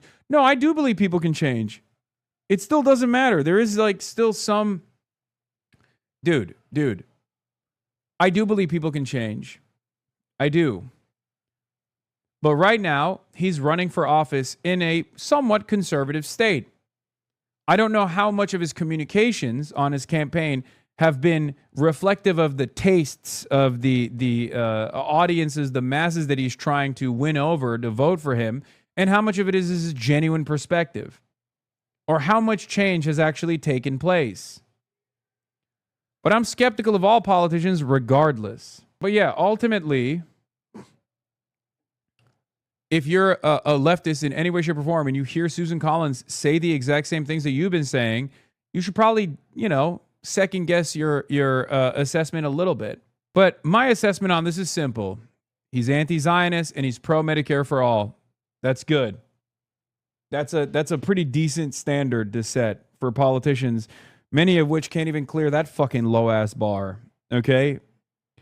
So yeah, if your argument is that like he doesn't fit your standard of anti-Zionism because he's not saying that like we should castrate the synagogue of Satan that owns Hollywood or whatever the fuck, then yeah, you're not a serious person. We're not having a serious conversation. You do this Ship of Theseus, you do this Mott and Bailey argument where you're sometimes making serious criticisms of American imperialism and the soldiers that actually contributed to it. And then in most other times, you're not having a serious conversation at all. Because it's always the Galindo heads that are seemingly the anti-Plattner leftists. Galindo Mafia. Hassan doesn't like him because he doesn't understand why anyone would farm oysters. No, man, he did fucking still join Blackwater. Like, I have to be, like, unbelievably charitable. I have to be the most charitable person on the fucking planet beyond, like, what normal, regular levels of charitability. If you were to give me his background and you were to tell me, like, oh, this guy's a fucking combat veteran, literally was in the Marines, in the Army, and did security detail outside of fucking Abu Ghraib. He wasn't inside, to be fair, but still was like literally in the vicinity of Abu Ghraib. And also on top of that, left and in 2018 joined Blackwater to do diplomat security. And also, it turns out he had a fucking totem cloth on his chest. I'd be like, what the fuck are you talking about?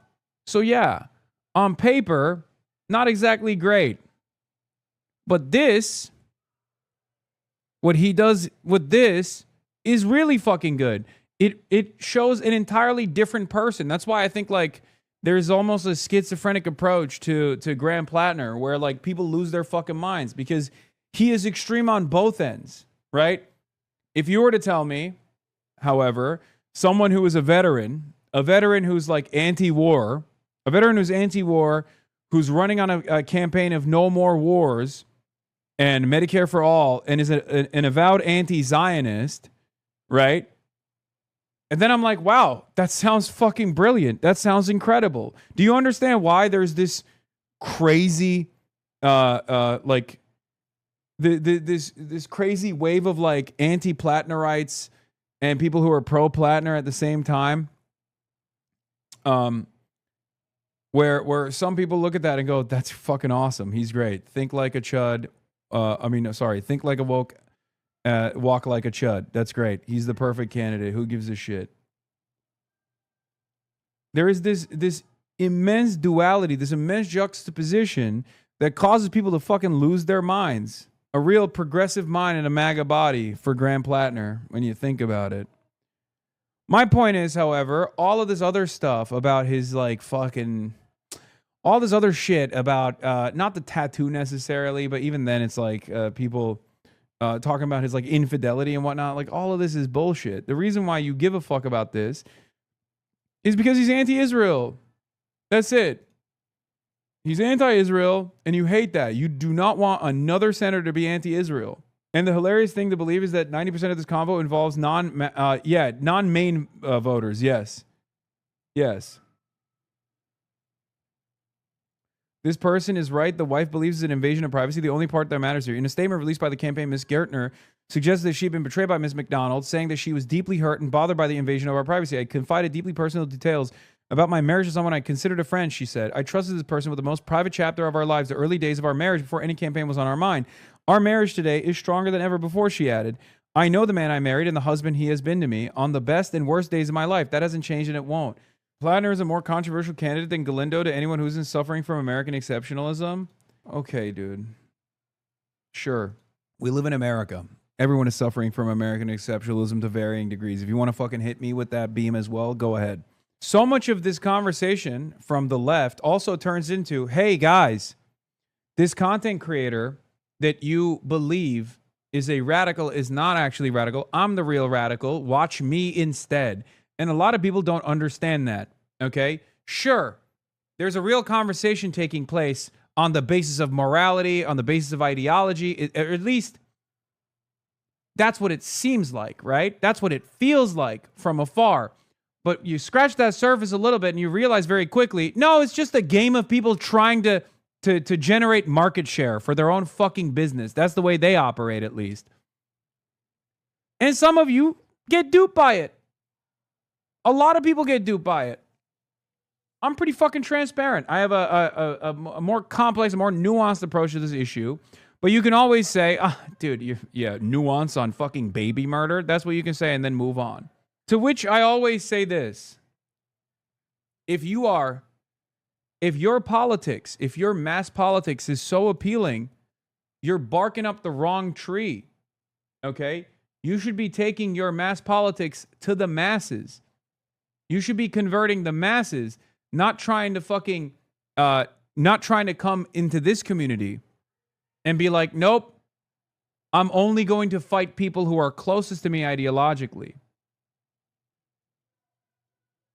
I've been told by numerous up-and-coming leftist creators that once we get rid of you, they'll form the real Vanguard Party with their channel and we can fix everything. I know. Everybody always wants to form the Vanguard Party, but no one actually wants to go to the masses.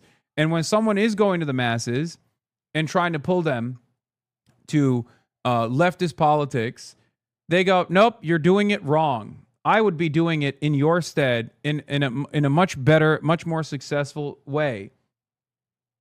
And it's crazy to me because it's like, okay, well, you have the opportunity. And the only method that you have shown so far is critiquing what I'm trying to do. That's why it's always funny when people go, oh, he's like, he's bastardizing Lenin. How dare you? It's like, dude, the average American thinks Lenin is has killed 700 guerrillion people. What are you talking about? Like, there is no introduction to Lenin to the average normie that goes, well, I do have a lot of reverence for Lenin. I'm an HVAC small business owner, and I love Lenin. And now that I've encountered this revisionist piece of shit, Hasanabi Piker, I'm desperately seeking out someone who is a more honest advocate of Lenin's revolution. Yeah. If your leftist queer space leaves no room for me, the most mean, aggressive, annoying, antisocial person you can imagine, so I can constantly make everyone walk on eggshells around me as a sign of some sort of moral superiority, is it really a safe space at all? I want to see the Vanguards writing the policy they want to enact first, like build and buy a new bureaucratic system. Anyway, my point is, this is not even about Graham Plattner. We've moved way past the point of Graham Plattner, right? Like, this is more about like a critique of electoralism, right? Where a lot of people say, I'm a tailist, I'm an opportunist, I'm engaging in entryism, I'm engaging in electoralism, and electoralism must be abandoned in order for the revolution to take root. I've been pretty open about my theory, right? My goals. Very open about it. I have no loyalty to any party whatsoever. I do have loyalty to certain policies, to advancing people's material conditions, to make their lives a little bit more livable, while in the process of trying to foment class consciousness to the best of my ability in unbelievably reactionary country that is the imperial core, where masses self-identify as liberals, even if they are not necessarily liberal, right? And electoralism has been a successful route to foment class consciousness and to also start people on the journey of political education. Bernie Sanders' 2016 insurgency was a real proof of this concept. Many of the people who now shit on Bernie on a daily basis or shit on me on a daily fucking basis, and I have my criticisms of Bernie Sanders as well, actually started their ideological journey through Bernie Sanders.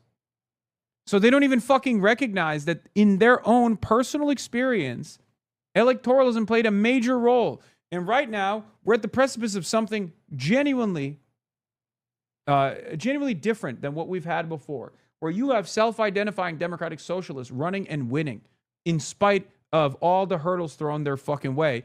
And there are still naysayers to the left that are going, nah, they're all liberals. They're all fucking, they're not even like social democrats. They're all fucking libtards. They're all Zionists. They're all genociders. Fuck them.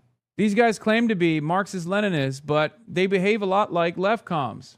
Because on the other side of tailism are those who engage in the other side of opportunism, frontism. People who are constantly trying to push the boundaries in a way that sometimes leans into unproductive outcomes. Anarchists that think adventurism or the propaganda of the deed will be successful in fomenting revolutionary politics amongst the masses. Okay? You always have to have a pragmatic approach. That's my assessment. You always have to make sure you have a decent understanding.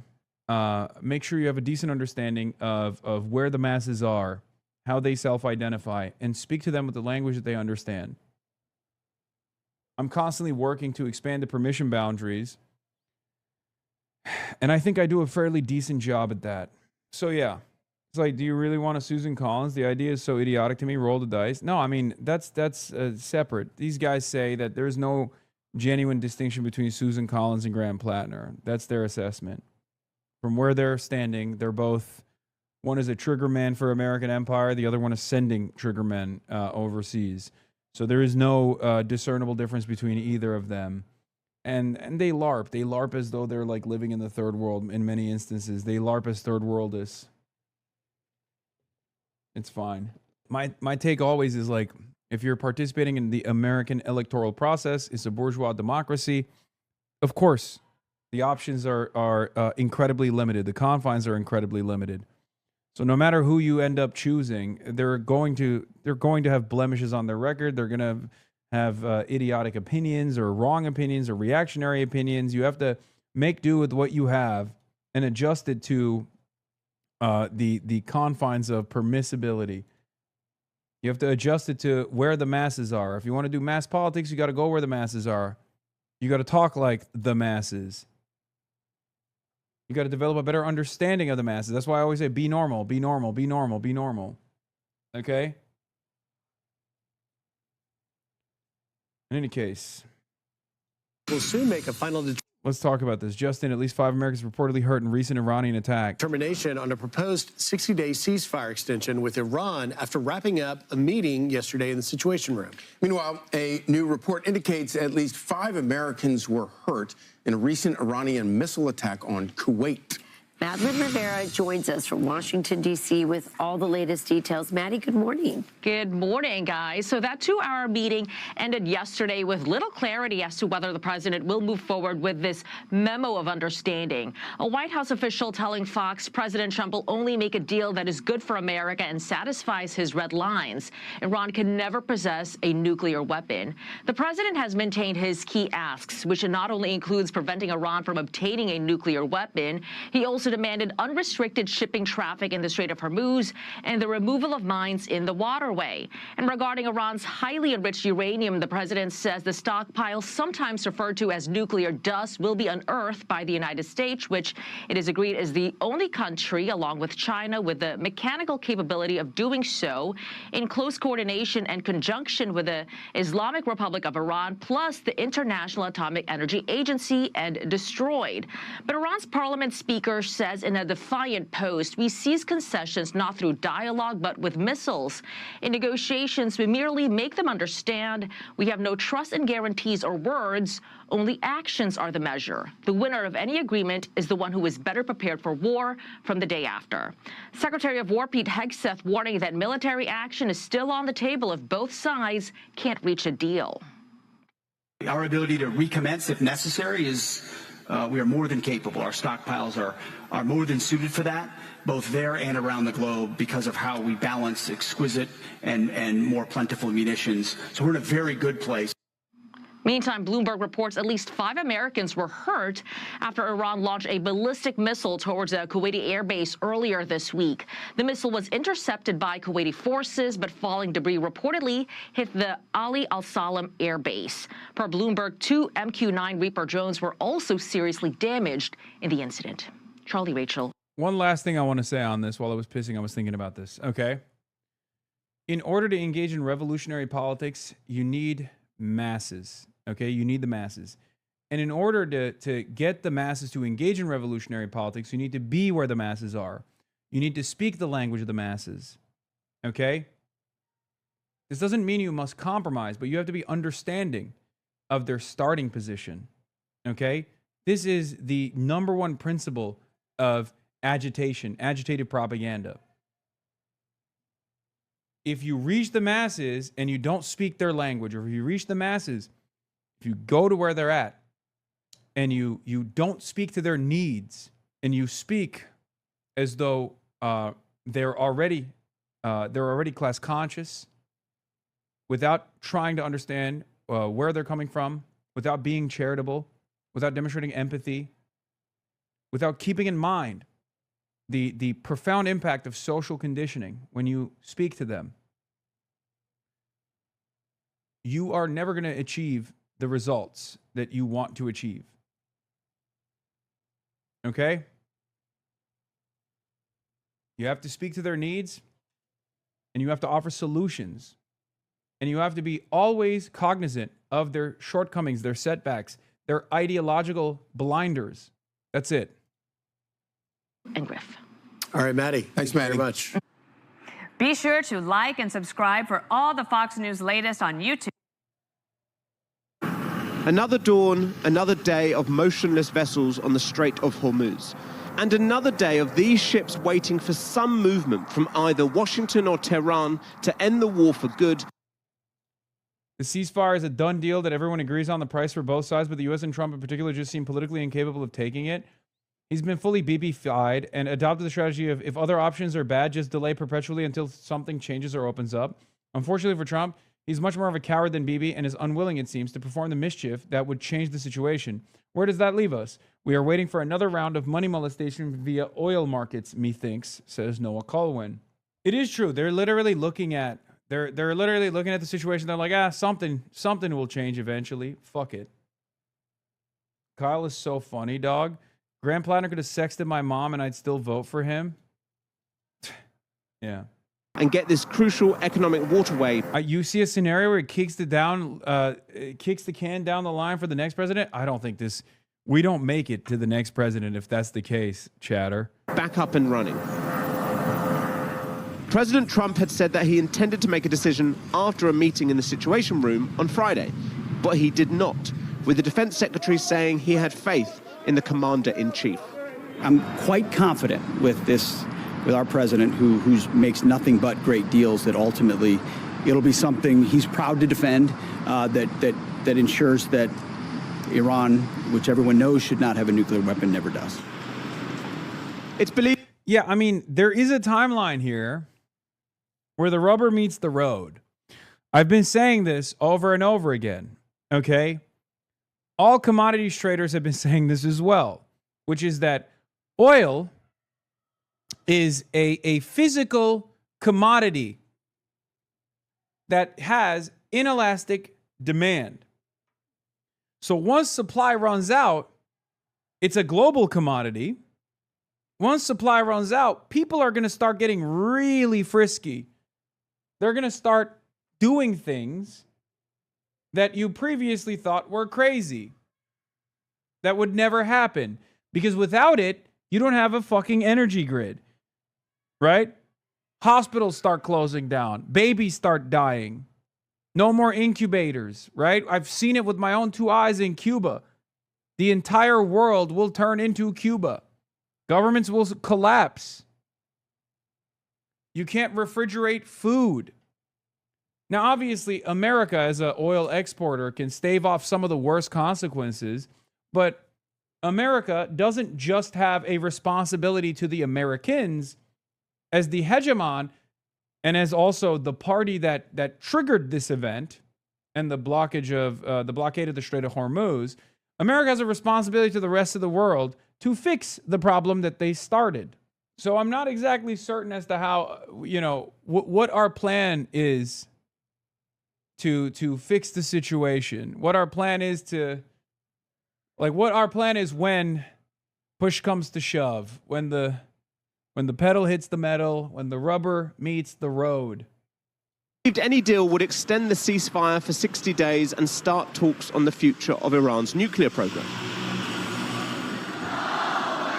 At a pro-regime rally in... Yeah, here is Robert A. Pape, Mr. Escalation Ladder himself, saying everyone should read what Senior Vice President of Exxon, Neil Chapman, says about the oil price surge coming in 2 to 3 weeks. The next wave of the energy shock is approaching fast. Commercial inventories of crude oil, of liquids, think petroleum, gasoline, diesel, jet fuel, they've all run down. And running down those inventories is mitigated or offset, supplemented by the release of strategic petroleum reserves, which most of the Western countries have done. All of that has mitigated the impact. You can model this. We've modeled it. I think a lot of people in the industry have modeled it. We're approaching we're approaching new levels of unheard inventory levels. I mean, really, really low levels. You can debate whether that's going to hit those really low levels in 2 weeks or 3 weeks. Once you get to that point, then you'll see prices shoot up. I mean, I think dated Brent, most people, well, a model would say dated Brent will shoot up. Once you get to that really low inventory level, up to 150, 160, the models will tell you that. And then what happens is when the price gets to a certain level, demand destruction brings it back into balance. Prices go so high, it becomes unaffordable. And that's what happens. And so we're at that level right now. And I think crude being in this sort of $90 to $110 for the last, whatever it is, 6 weeks, has really been mitigated by running down inventories. It can't last forever. So we'll see what happens. And predicting this and the exact timing, it's always a challenge. But that's the way we see the picture. So everyone has been holding on to their strategic reserves and just releasing their strategic reserves with the hopes that Trump won't be so crazy that he'll continue this fucking blockade for an extended period of time. Well, Trump is that guy. He is crazy enough. So what happens when the strategic oil reserves are tapped out? Because they're nearing levels, nearing red alert levels already. Tehran, Iranians voiced skepticism. Trump has constantly mentioned a potential deal for weeks to no avail. And given the Americans have attacked Iran in the middle of negotiations before, distrust of the US president prevails. First of all, this is not just my view. The whole world is saying that he is a crazy, stupid person. He does not stand by his word. He is a complete liar and a low person, and he only talks nonsense. We don't pay attention to what he says, and we continue our own work. It was just last Saturday that Marco Rubio said there was good news to come, and Trump said the agreement had largely been negotiated, before later saying he wasn't yet satisfied. The president's shifting narrative has been criticized, and the framework on the table does not match his stated objectives when he launched the war on February the 28th. Yes, he discussed nuclear weapons then, but he also spoke of regime change and Iran's missile capabilities, and the Strait of Hormuz was never mentioned. Part of the problem, of course, is that the United States, when it started off these negotiations or started off this entire process, it thought that the Iranian... Look who it is, bro. We're watching Channel 4, and who do they got? Who do they got on Channel 4? were going to collapse within 4 days. So he never really thought that this public posture and public negotiation would be a problem. But that is one of the two biggest problems we have right now, which is that the negotiations are taking place too publicly, which is never helpful in situations like this. And secondly, the ball has been in the Iranian court for more than 10 days now. And the Iranians want any potential deal to include peace in Lebanon, where Israeli forces continue to advance in their war against Hezbollah, despite a ceasefire being in place. If there's continued slaughter and bombing of Lebanon, the spillover risk is significant, and that can actually reignite the war between Israel and Iran. We've already seen how twice the war in Gaza and Lebanon has spilled over into Iran. And the Iranian objective here is to truly end the war, not just have a pause, not have a porous ceasefire that the Israelis can break at any time. President Trump hasn't headed off to Florida this weekend as he usually does, sticking close to the White House. He knows he needs some conclusion because in this election year, the conflict is hugely unpopular. 2/3 of Americans say it was wrong to go to war. And the headaches are mounting for a president obsessed with his legacy after a federal judge ordered the removal of Trump's name from the Kennedy Center in Washington, D.C. In response, an irate president wrote, "Unless I am free to do what I do better than anyone else, I have no interest in continuing what could only be a hopeless journey into Never Never Land." He just straight up got butthurt over the Kennedy thing, where they were like, yeah, the Congress has to name it, and Congress has to rename the Kennedy Center if you want to rename it. And he lost his dang mind. He wrote one of the longest fucking screeds I've seen him write. I think this literally might be the longest thing that he's written.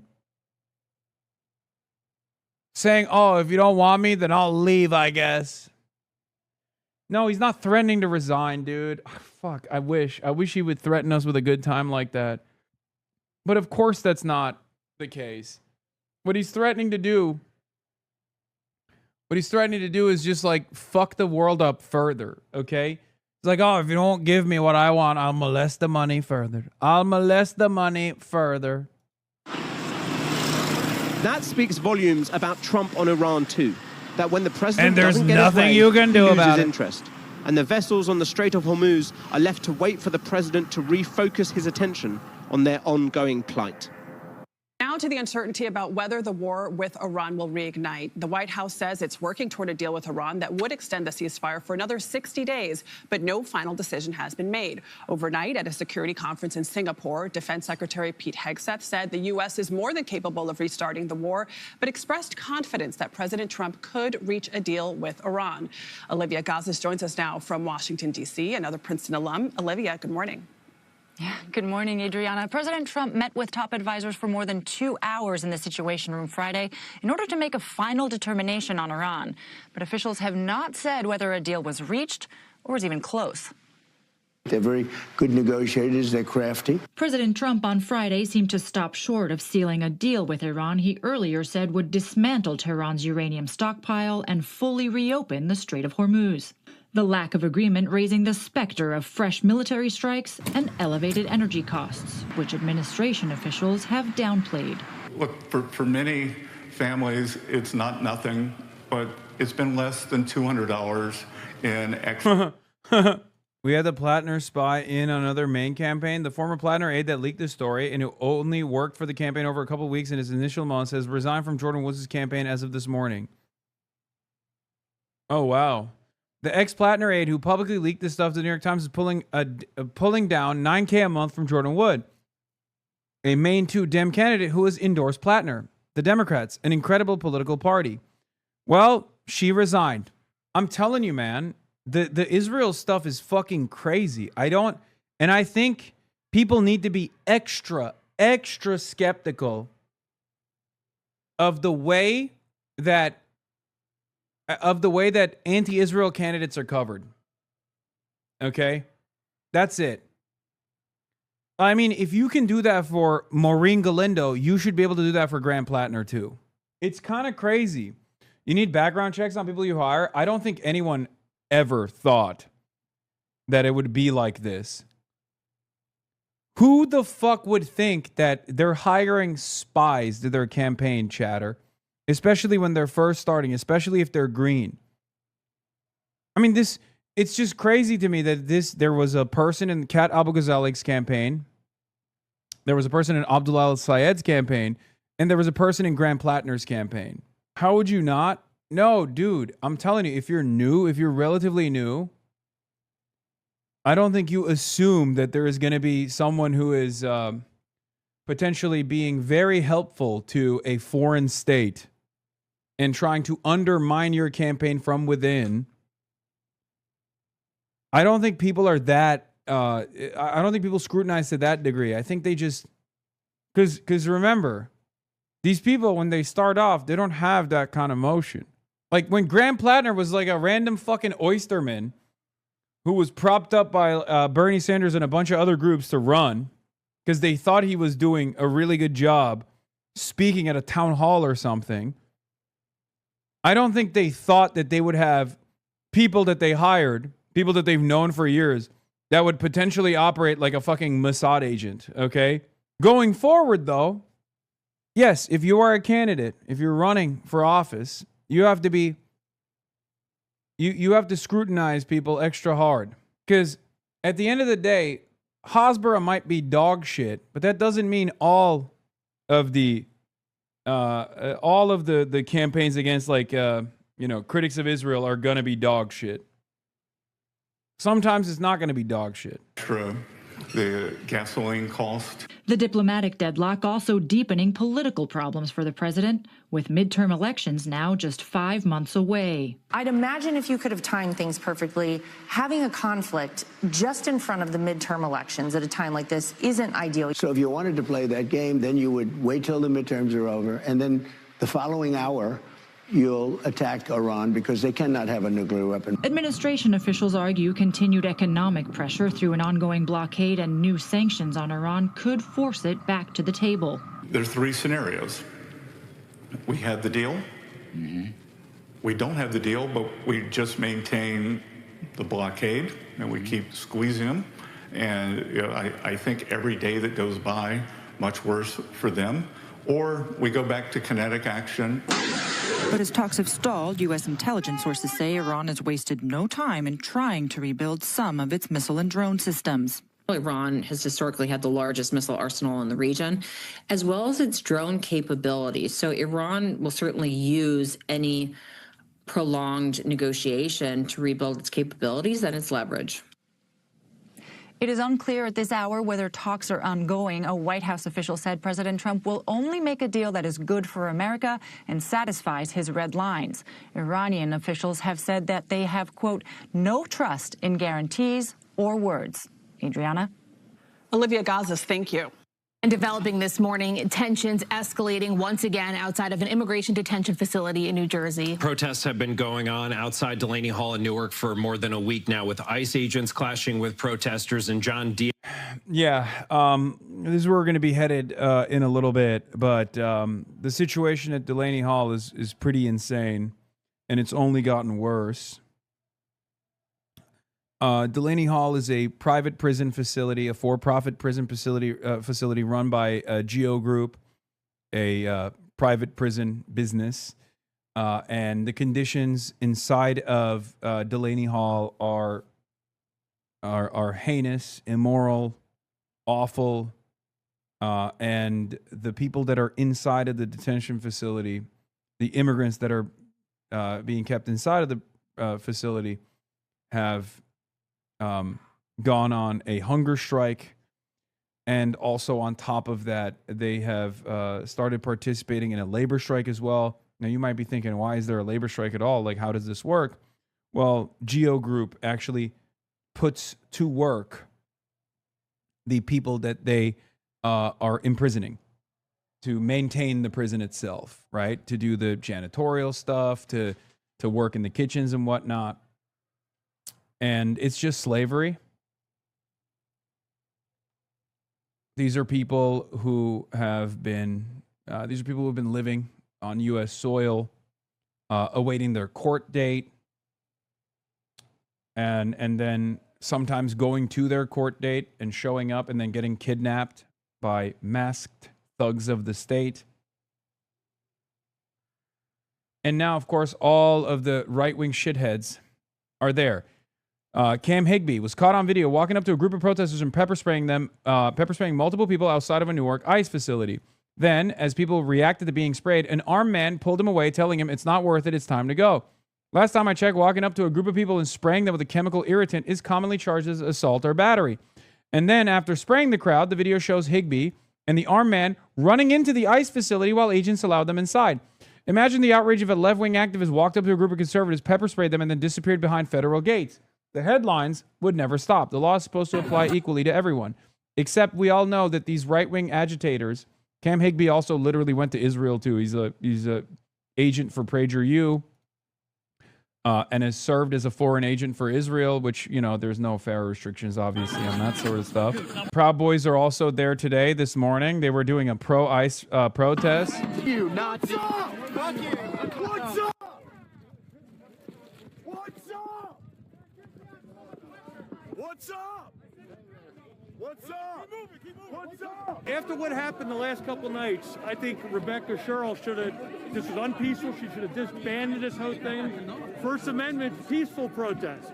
This is bullshit protest, and it should be cleared out. I mean, this isn't right. The protests have been peaceful until You watching TV? I've been here every that's real peaceful.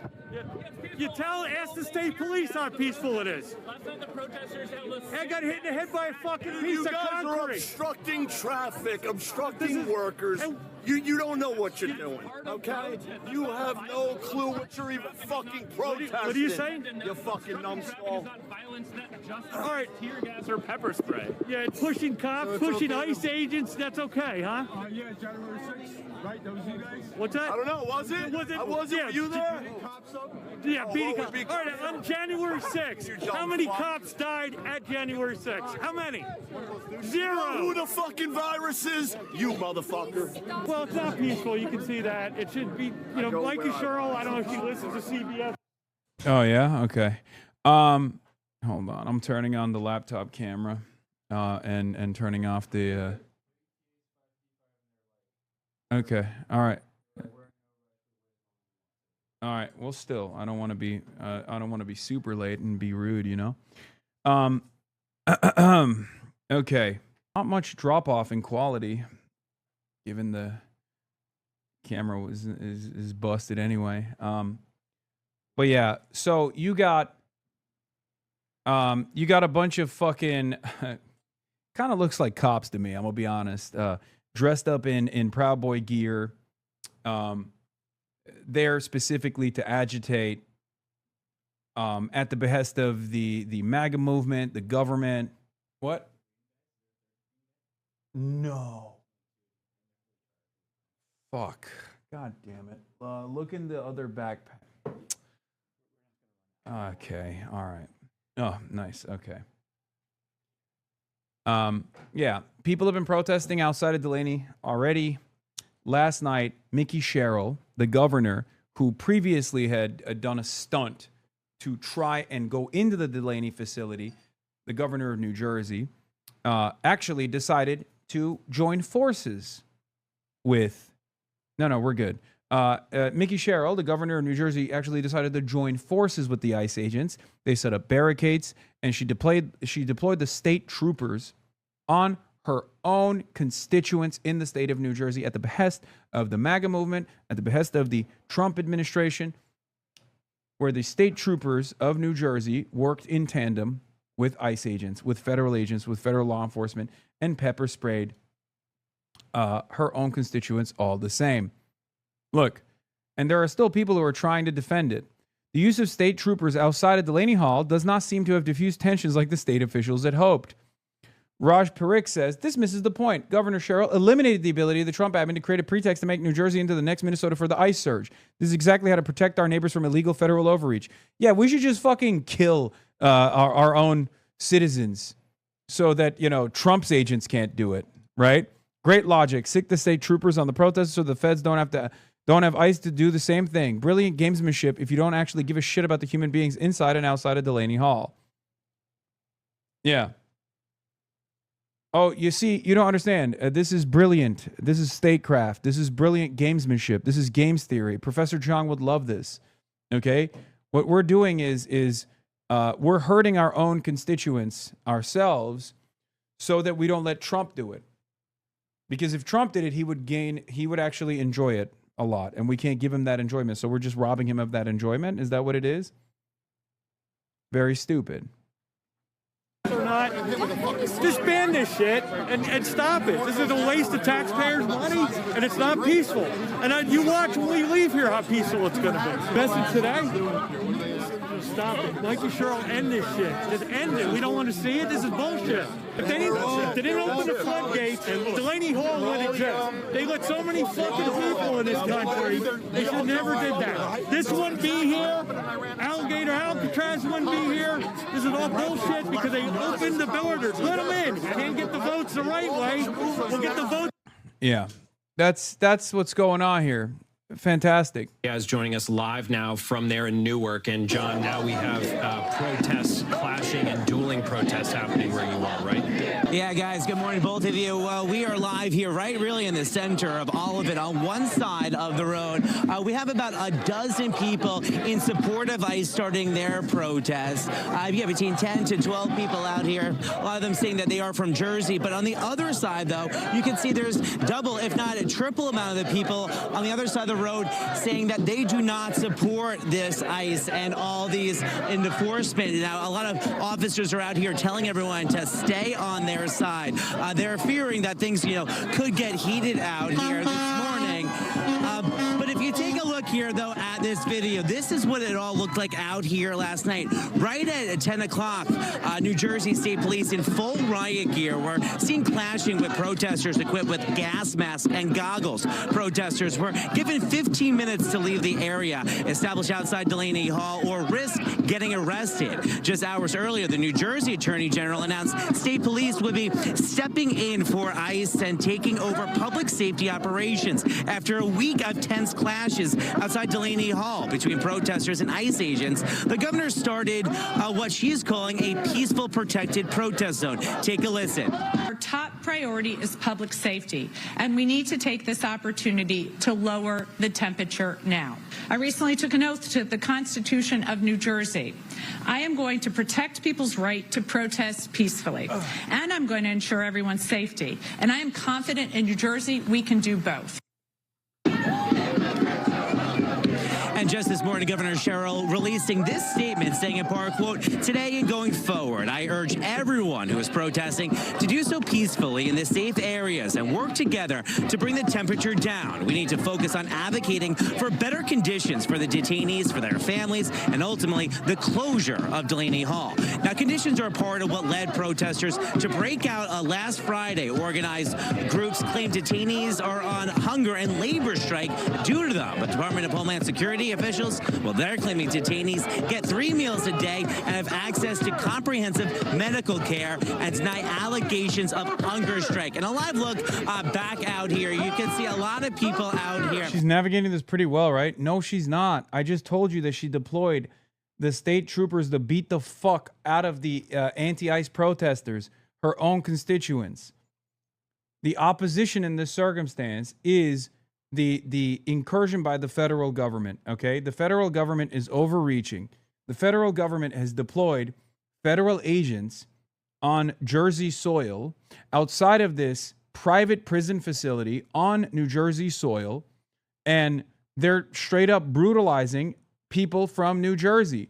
Mickey Sherrill's constituents, people that voted for Mickey Sherrill, people who she's supposed to be defending here, okay? Defending against this kind of thing. All right, we're ready to go. All right, we're going to move on now. We're going to move out right now, and I'll keep playing this for now. And we're going to be heading over to this. Wait, hold on. Actually, let me fucking call the Uber first. They are against this enforcement. They want to shut down Delaney Hall. We have this man saying chants, and they do have this road blocked off to most vehicular traffic just in case things do get out of control. About a whole mile is blocked off. But over here on the other side, you can see that these people are in support of ICE. So a lot going down out here. I have to move on over right now. But we're going to keep you updated throughout the day. Looks like these people will not be leaving anytime soon. So for now, we are live this morning from Newark, New Jersey. John Diaz, CBS News, New York. All right, John, thank you. We can only hope things remain peaceful where you are and that you stay safe out there. We'll check back in with John in about a half hour's time. Well, take a look at this wild video. Protests erupting outside a New Jersey ICE facility, and they got violent very quickly, defying New Jersey's Democratic governor, who just announced peaceful protected protest zones outside Delaney Hall. And now a New Jersey man is facing charges for allegedly kicking and biting ICE officers. We are expecting more protests today, so let's go live to Newark, New Jersey, where our Steve Harrigan is ready for anything. Steve, what does it look like behind you? Aisha, those protests already underway here. We've got a small pro-ICE group here, about 24 people, and then several hundred anti-ICE protesters. They're pretty much cursing at each other, separated by... Who the fuck has a Tom Homan Law and Order flag, bro? The thin green line. Oh my God. That is, you have to be a real fucking freak ass bitch for that, dude. You went to Amazon and you were like, you had to custom make that, right? I suspect you had to make that custom. I love waving my fucking Tom Homan flag. That's just a Fed? Yeah, that has to be. Some of those metal barricades. The goal over the past 24 hours was to set up a safe zone, this according to the governor, where people could protest peacefully. That did not happen last night. What? Instead, we saw state police march in after being unable to clear the road. They used shields and batons and then used pepper spray and flashbangs to try and clear the protesters out, about several hundred strong. This is what that scene looked like last night. Another explosion there of tear gas. It's clear these protesters were here to fight just around 10 p.m. Isn't it 65 degrees out? No. Cases and cases of water it's windy. To wash their eyes when that tear gas hits. Yeah, there's none. Yeah, they're apparently... The counter-protesters at Delaney Hall are saying the Epstein files are a hoax. The Epstein files are fake news. Fuck the Epstein files, shit like that. Oh, I got one. Oh, shit. Good guys, dude. Just normal guys, you know what I mean? Just fucking good-ass guys, dude. Okay. Nobody cares about the Epstein files. Epstein files are fake news. Fuck the Epstein files. Everybody, the Epstein files. Who cares? Who amongst us, bro? Epstein And misunderstood. that's what's going on now. The confrontation between the two sides for control of these streets out in front of the detention center. As often happens, the crowd really changes after 10 o'clock. Then it was mainly young people, a lot of them with helmets on, with gas masks, looking for a fight. The question now is, how long is that fight going to continue? We've heard from the Attorney General saying this can't go on. He's talking about some of the agents being bitten in scuffles in the crowds. But it looks like they're gearing up for probably more trouble after dark here once again. Aisha, back to you. Okay, we know you will keep an eye on that very closely for us, Steve. Thank you very much. We'll come back to you live as soon as something happens. Meantime, listen to this. My administration will be working together with community members, faith leaders, advocates, and state police to help people move there today. Our top priority is public safety, and we need to take this opportunity to lower the temperature now. Well, that is New Jersey's Democratic Governor Mikey Sherrill finally bringing in the state police to help calm the area. Let's bring in former acting DHS Secretary Chad Wolf to help us unpack this picture that we're watching unfold out in New Jersey. Chad, welcome to the program. So she just announced a protest zone around the Delaney Center facility. State police has finally been brought in after we saw so many scuffles this week back and forth. Why did it take so long for this Democratic governor to bring in law enforcement? Yeah, it's a great question. She should have done this really on day one. If you establish a protest zone. Yeah, you always love, dude, it's great. You know the governor of a blue state is doing a great job when Fox News is like, well, you know, she's finally doing a great job. Why didn't she do this from the start? You know, that's how you know. That's how you know the governor has the constituents in mind with these decisions. Okay? And then you have local police there that are enforcing that. That allows ICE, obviously, to withdraw a little bit. It allows them not to have their officers front and center, and local police can do that job. That's something that a lot of us, you know, for months had hoped Minneapolis would do during that in January and February. Sounds like ICE is taking yet another L after shockingly failing to do anything but making a mess. What's it mean when NJSB recognizes the state patrol, like the New Jersey State Police, okay, which is probably one of the most aggressive forms. I mean, it is the most aggressive form of law enforcement in the state, saying ICE was the one who was provoking violence and not the protesters, even though they said this. And then the next night, because this was yesterday, the next night, the state troopers themselves were the ones who were doing the violence. So, or sorry, last night they were the ones who were doing the violence, from what I understand, and today as well. Focus is to allow What's the ETA? for peaceful assembly through the creation of these designated areas to assemble. Mine is closer. Mine is getting closer. The impediments to our roadways, while this is why I de-escalating also tensions ordered mine. in these areas. Once we delineate these zones, our posture would then focus on maintaining a peaceful environment. It is also important to note that while we establish these zones, our local ICE agents and partners have agreed to remove themselves from the immediate area, decreasing potential agitation from the protesters. We will continue to monitor this environment, continue to keep our public safety in the forefront of everything we do, and provide a peaceful environment for all.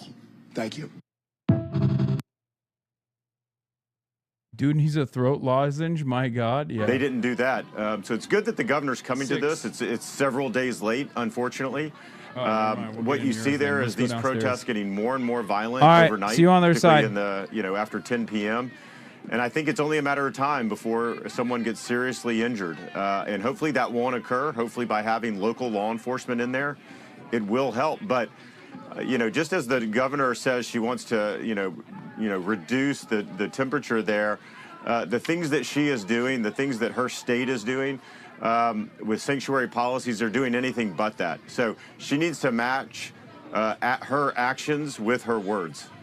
There's plenty of words being thrown out there and threats by these protesters. The governor makes no mention of the threats against these ICE officers, including this one. Watch this with me here, Chad. Kill your whole family! Your whole family's dead! Come on! Children, your wife, all dead! Punch it! My boy! I have your face, mother! You're dead! Dead!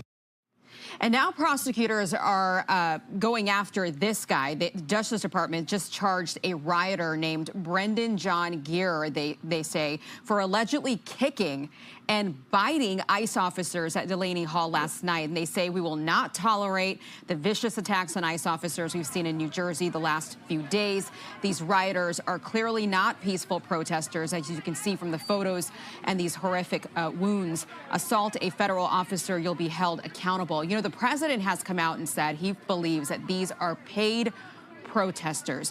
What do you think, and who do you think is paying them? Yeah, that's most likely what we see here, particularly as this, the events of Delaney Hall continue day after day after day. 1 or 2 days, it could just be simple protests, but after that, you start to see professionals move into the picture, that's when it becomes usually more violent, more organized, and that's what we see here. And it's not peaceful protesting. You may have a portion of that group that is not violent, but a portion certainly is. And then that's where law enforcement officers have to use the appropriate amount of force to make sure that they're not only protecting themselves, but they're protecting that facility as well. So what we see there at night is just what we saw in places like Seattle and Portland and Minneapolis, is that at night it starts to get very violent. And then that's where you need local police, ICE, and others working together to diffuse the situation. But, you know, when I hear Governor Sherrill say that, you know, that it's ICE, it's federal law enforcement that is antagonizing this day after day, she is blaming law enforcement for violent agitators. That's what's going on here. It's absolutely the wrong message I think it sends to folks in New Jersey and elsewhere. The police there and ICE there have a job to do. It is their facility. They are holding individuals that have broken immigration law. There's nothing that they're doing that is beyond the law. They have a job to do, and they need to do that. Before we go, Chad, I just want everybody at home to see this. You know, a lot of this started because there were complaints about what this ICE facility was feeding these illegal immigrants inside the facility. They were saying it was awful food, it was spoiled food. Our Alexis McAdams got a hold of the menu, and we'll put it up on the screen here. This is the Delaney Hall menu for today. And for breakfast, they had farina, which is like a cream of wheat, fried eggs, bread, coffee, milk. For lunch, they're having chicken salad.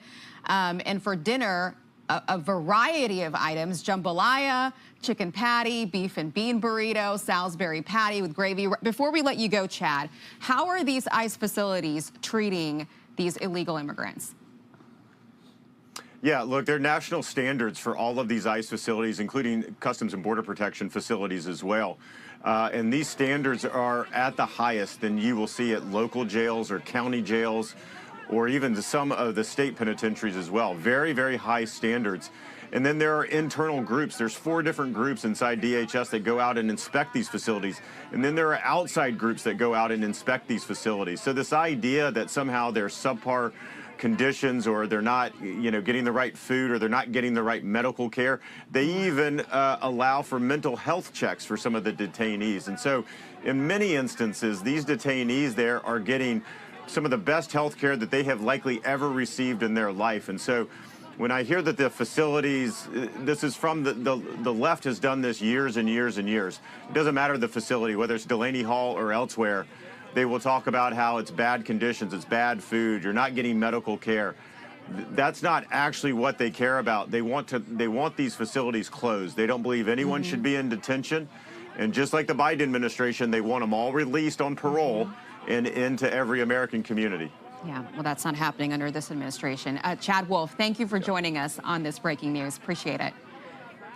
Thank you. Okay.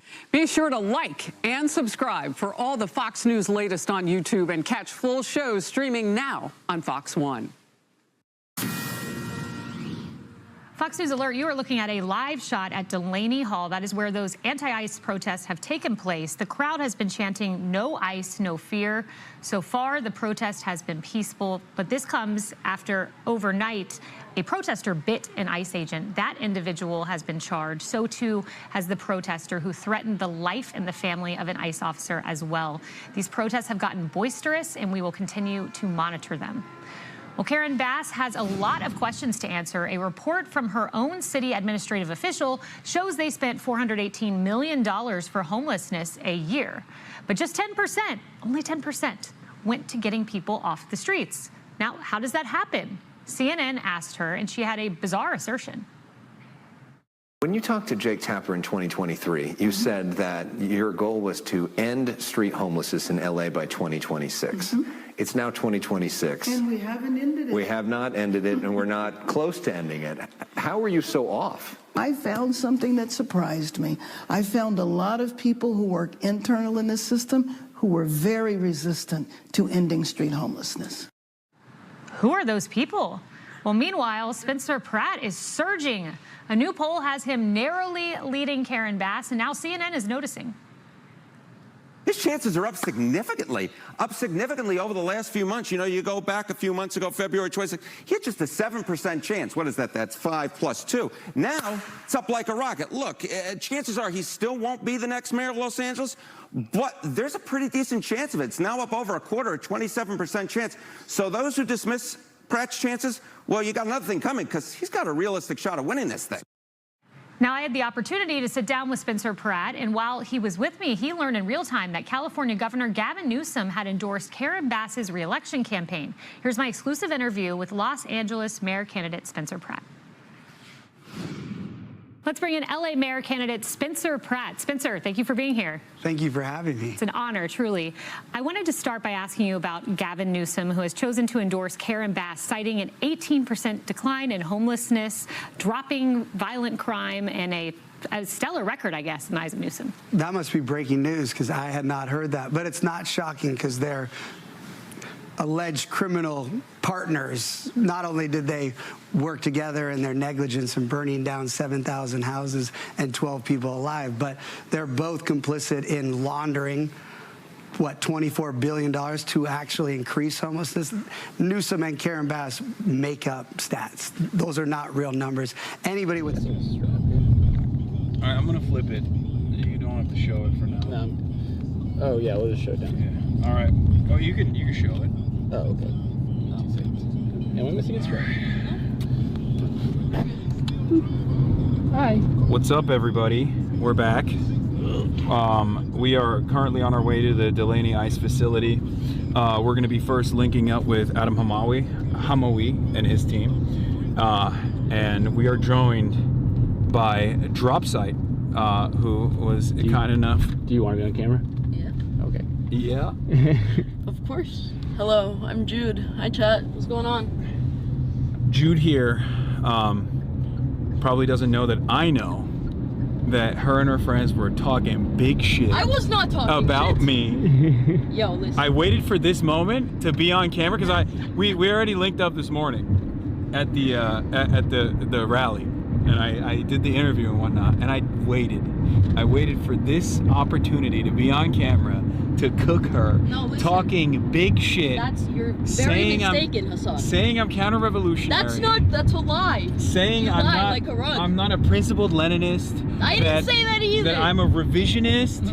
Listen, my co-host, I have a podcast, The Periphery, check it out. Yeah. Listen, my co-host is a self-avowed tanky. Like, she's a tanky.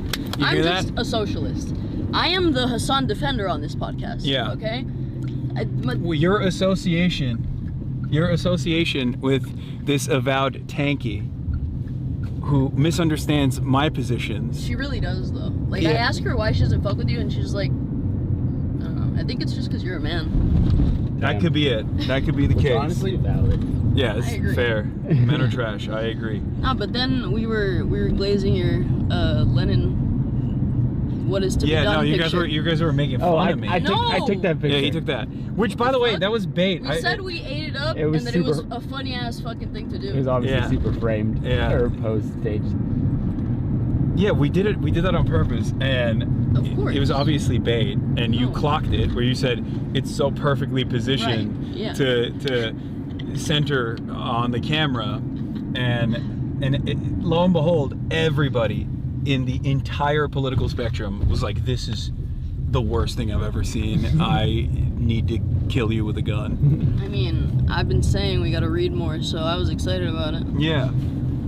My favorite thing about people who are like, oh, you're an opportunist, or you're a tailist, or you're fucking revisionist, or whatever, is always when people who are to the left of the average person, let's say, will be like, you're bastardizing Lenin. And it's like, you know, I mean, I'm a fan, but I also understand that the average American, or the average person in general, in the Western world especially, thinks that Lenin is responsible for the death of 60 billion people. Yeah, 700 gorillion people. So I don't think most people are like, wow, I can't believe he's an unprincipled Leninist. He's bastardizing his leftcom critique, and is actually engaging in bourgeois politics.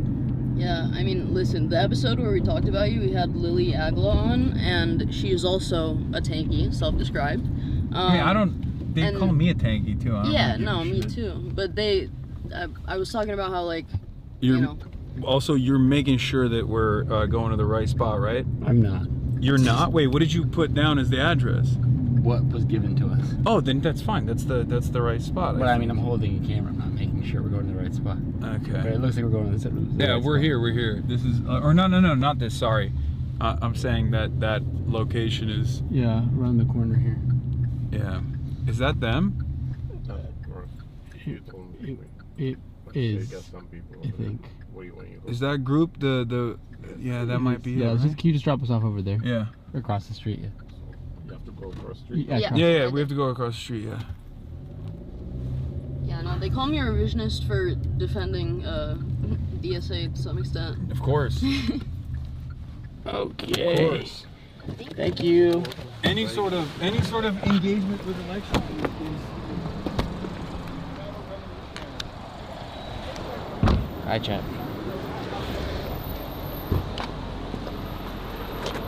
Love her, though. God, it's so bright. Alright, that's good.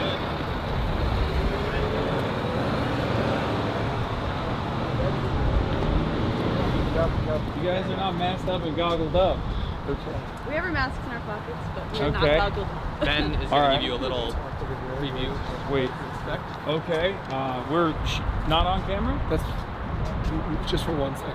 Okay. Okay. Hold on 1 second. All right, chat. Here's Uncle Marchie Mark again. Cam. You're with Uncle Marchie right now. Do you guys think I'd be able to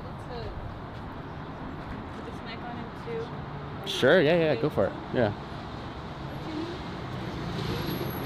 Hold on, chat. I'm pulling you up. I'm pulling that shit up. Really mad secrets. Yeah. What the fuck? Why can't I talk? Why can't I be in the secrets?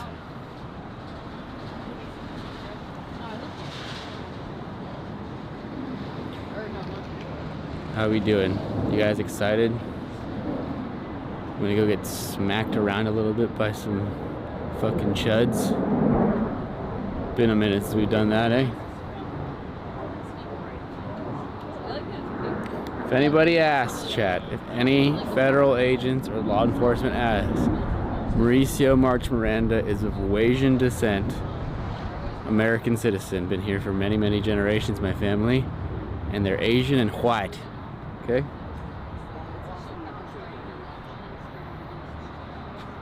I don't even speak a second language.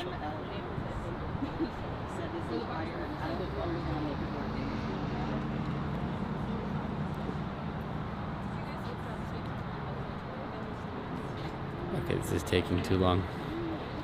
See, I don't like when this happens. In the nicest way possible, everybody we're working with is incredible. Love them. They've all been amazing. But there is just like always a lack of understanding that like when we're live, and downtime like this doesn't play good on live streams. How you feeling, Jude? I'm good. I'm chilling. This is Oh my God, bread it's and still butter. so blown out. Sorry. Okay, there we go. I didn't realize I was making it brighter. Yeah, is your shit? What? This is your shit? Yeah. It'll be Yeah. good. It's very fun for me. I don't feel like I'm wearing the mask properly. Well, you don't. It's fine, right? But then how do I equip it? How do I put it on my? How do I take it out of my inventory and equip it? Why'd you tighten it so much? I don't know. I have a small head. You're gonna choke yourself. I don't actually have that small of a head.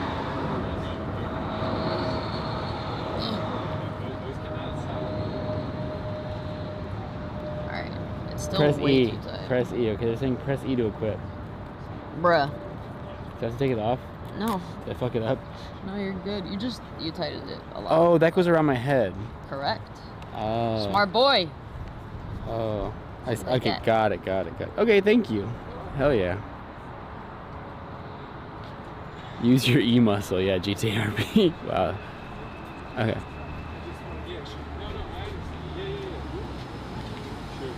Okay, he's coming back. Ow.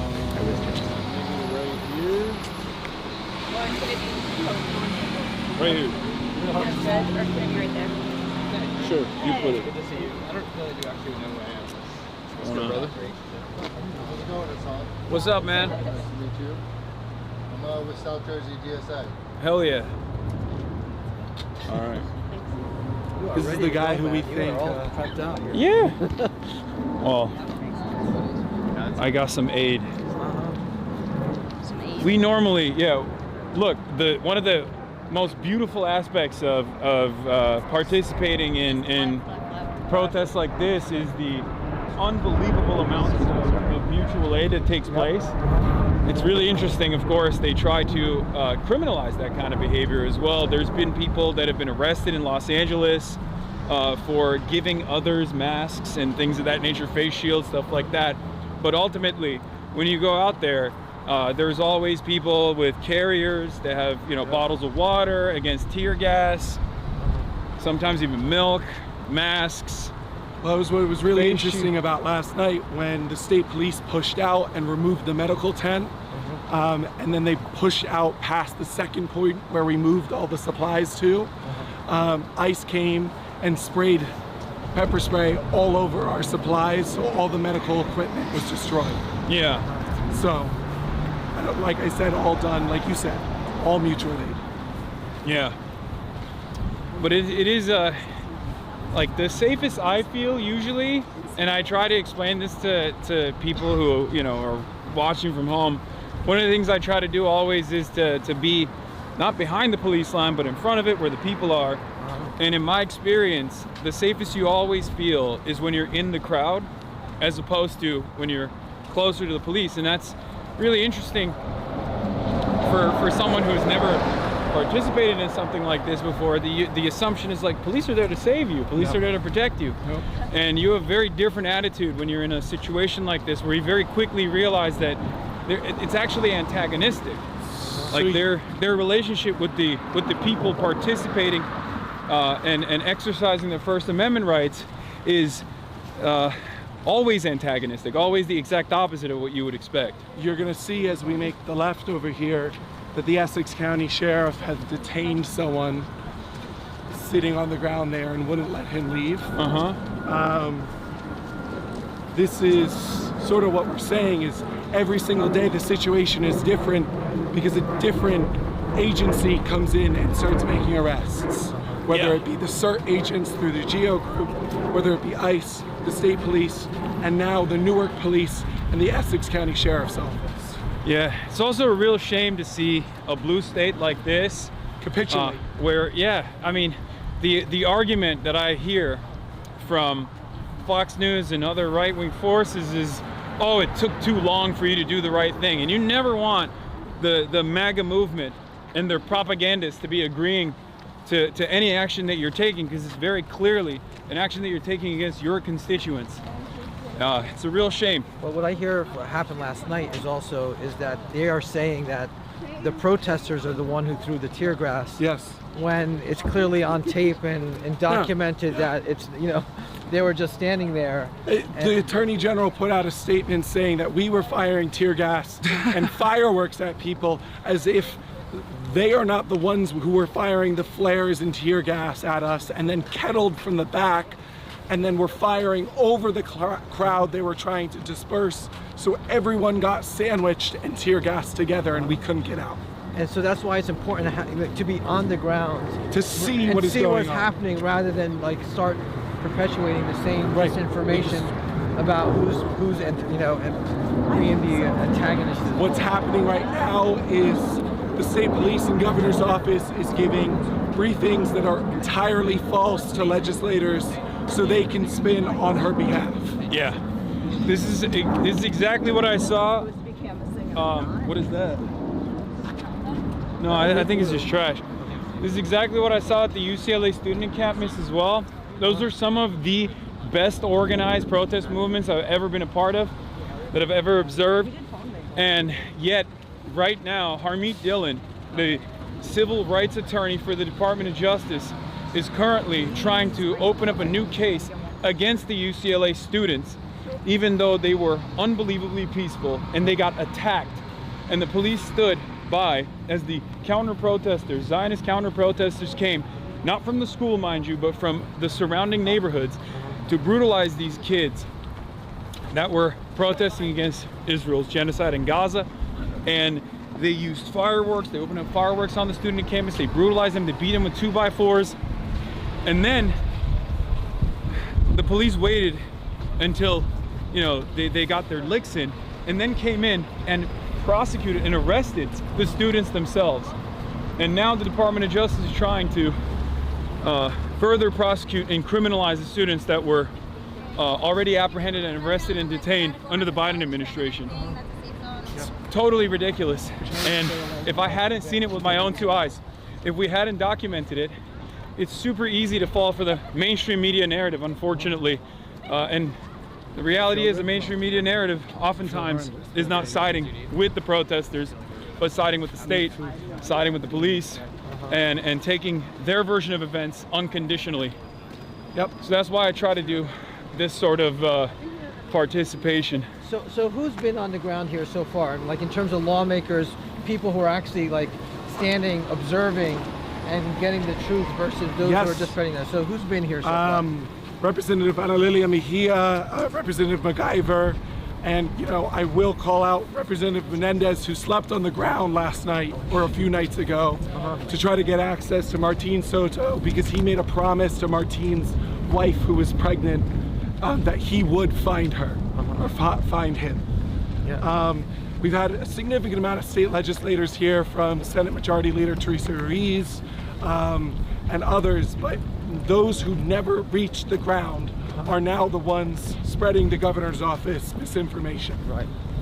And I remember Senator Kim here when I was Senator Kim was pepper sprayed, Yeah. Stood between the protesters and the ICE agents, and the ICE agents hit him and pepper sprayed him. That's crazy. It's absolutely ridiculous. Right back. They didn't care one bit, and they knew who he was, because he was going back and forth all day. Yeah.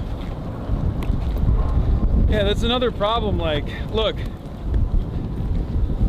I always, I wish we lived in a world where police would create the environment of safety and security, but unfortunately we don't live in that world currently. It's a real shame, because I feel like with proper accountability, we could live in such a world. And yet, a lot of our state officials, a lot of our government rarely ever does what is necessary to ensure that accountability, to ensure that police are protecting constituents that are exercising their First Amendment rights and protesting against, I mean, horrifying things that our government is currently doing. Everyone here, the police officers, have consistently been responsible for every form of escalation. And again, this all started a little over a week ago because the detainees were on hunger strike and labor strike, right? Refusing to work. We're going on to the right side. They were facing inside, right? They have like food that has rotted. They have worms and maggots in them. They don't have the proper medical care. And this has just gone on for so long that they said they're not going to do it anymore. And then they targeted one of the ones that we had started it, was Martín Soto. And then they wanted to transfer him out just to sort of separate them all. So not him, but some of the others. And they started moving them out of the facility. And this is a tactic that they have, is they take them and then they send them to other states as well. And it takes a while to even find out where they turned out. And so the protesters all came out here in solidarity with them, with Congressman Menendez last last Sunday. And it's just gotten worse since then. Every night has been different of the tactics of escalation. Every night it's like a different war. As we're coming closer to the facility, you can start smelling the expended shells and remnants of tear gas. You know, it's a real bummer. I don't know what else to say other than it's a real fucking exhausting. And you know what we saw yesterday was the state police and ICE joined together ICE joined the ranks behind the state police, were firing their pepper bullets directly at people, while state police charged their horses at people, fired rubber bullets at organizers. And I think the most exhausting piece is that Mikey keeps repeating that she talked to organizers on the ground to support her efforts of de-escalation. No one knew what was going on until 5 minutes before state police charged at us. Yeah. What time was that? It was at around 9:30, 10 o'clock. Yeah. They did it so they could allow the shift change for ICE. And during that chaotic period, we also saw ambulances come out with unconscious detainees inside who were clearly being beaten. What we heard earlier in the day was that they were tear gassing inside the facility and beating detainees. Jesus. So, the recommendation here is for us to walk over on the opposite side, as it's gonna get pretty busy over here. But it's up to you. I don't mind. Whatever you guys think is best. So, I mean, they kind of have this blocked off, so we should veer this way at some point. Maybe right here. Oh, you want to go through here? Just quickly, because there's gates that are gonna block us.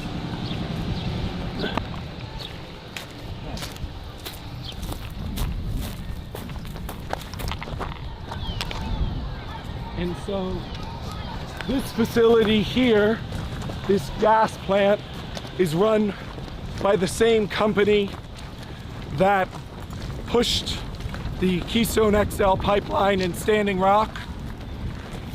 The North Dakota Access Pipeline. Yeah, North Dakota, sorry. Too many pipelines. No, Standing Rock is the right one. That's what it was. What? We could just keep walking. Yeah. Just keep walking. Sure. This is good. This way, let's go around. Okay, right here is our medic tent. Right here, that we had to rapidly move from the family side. And you can see a lot of mutual aid supplies. Yeah. What's good, guys? What's happening? You missed the Proud Boys. It's good. It's good. Good to see you, my friend.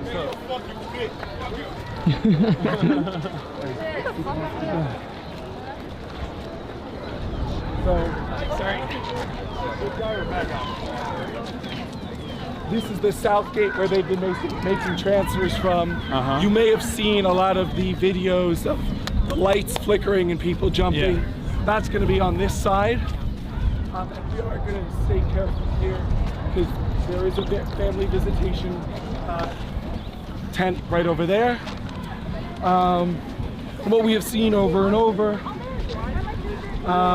is the CERT agents who are GEO Group private employees come out and terrorize people. Okay. So this is a GEO Group facility.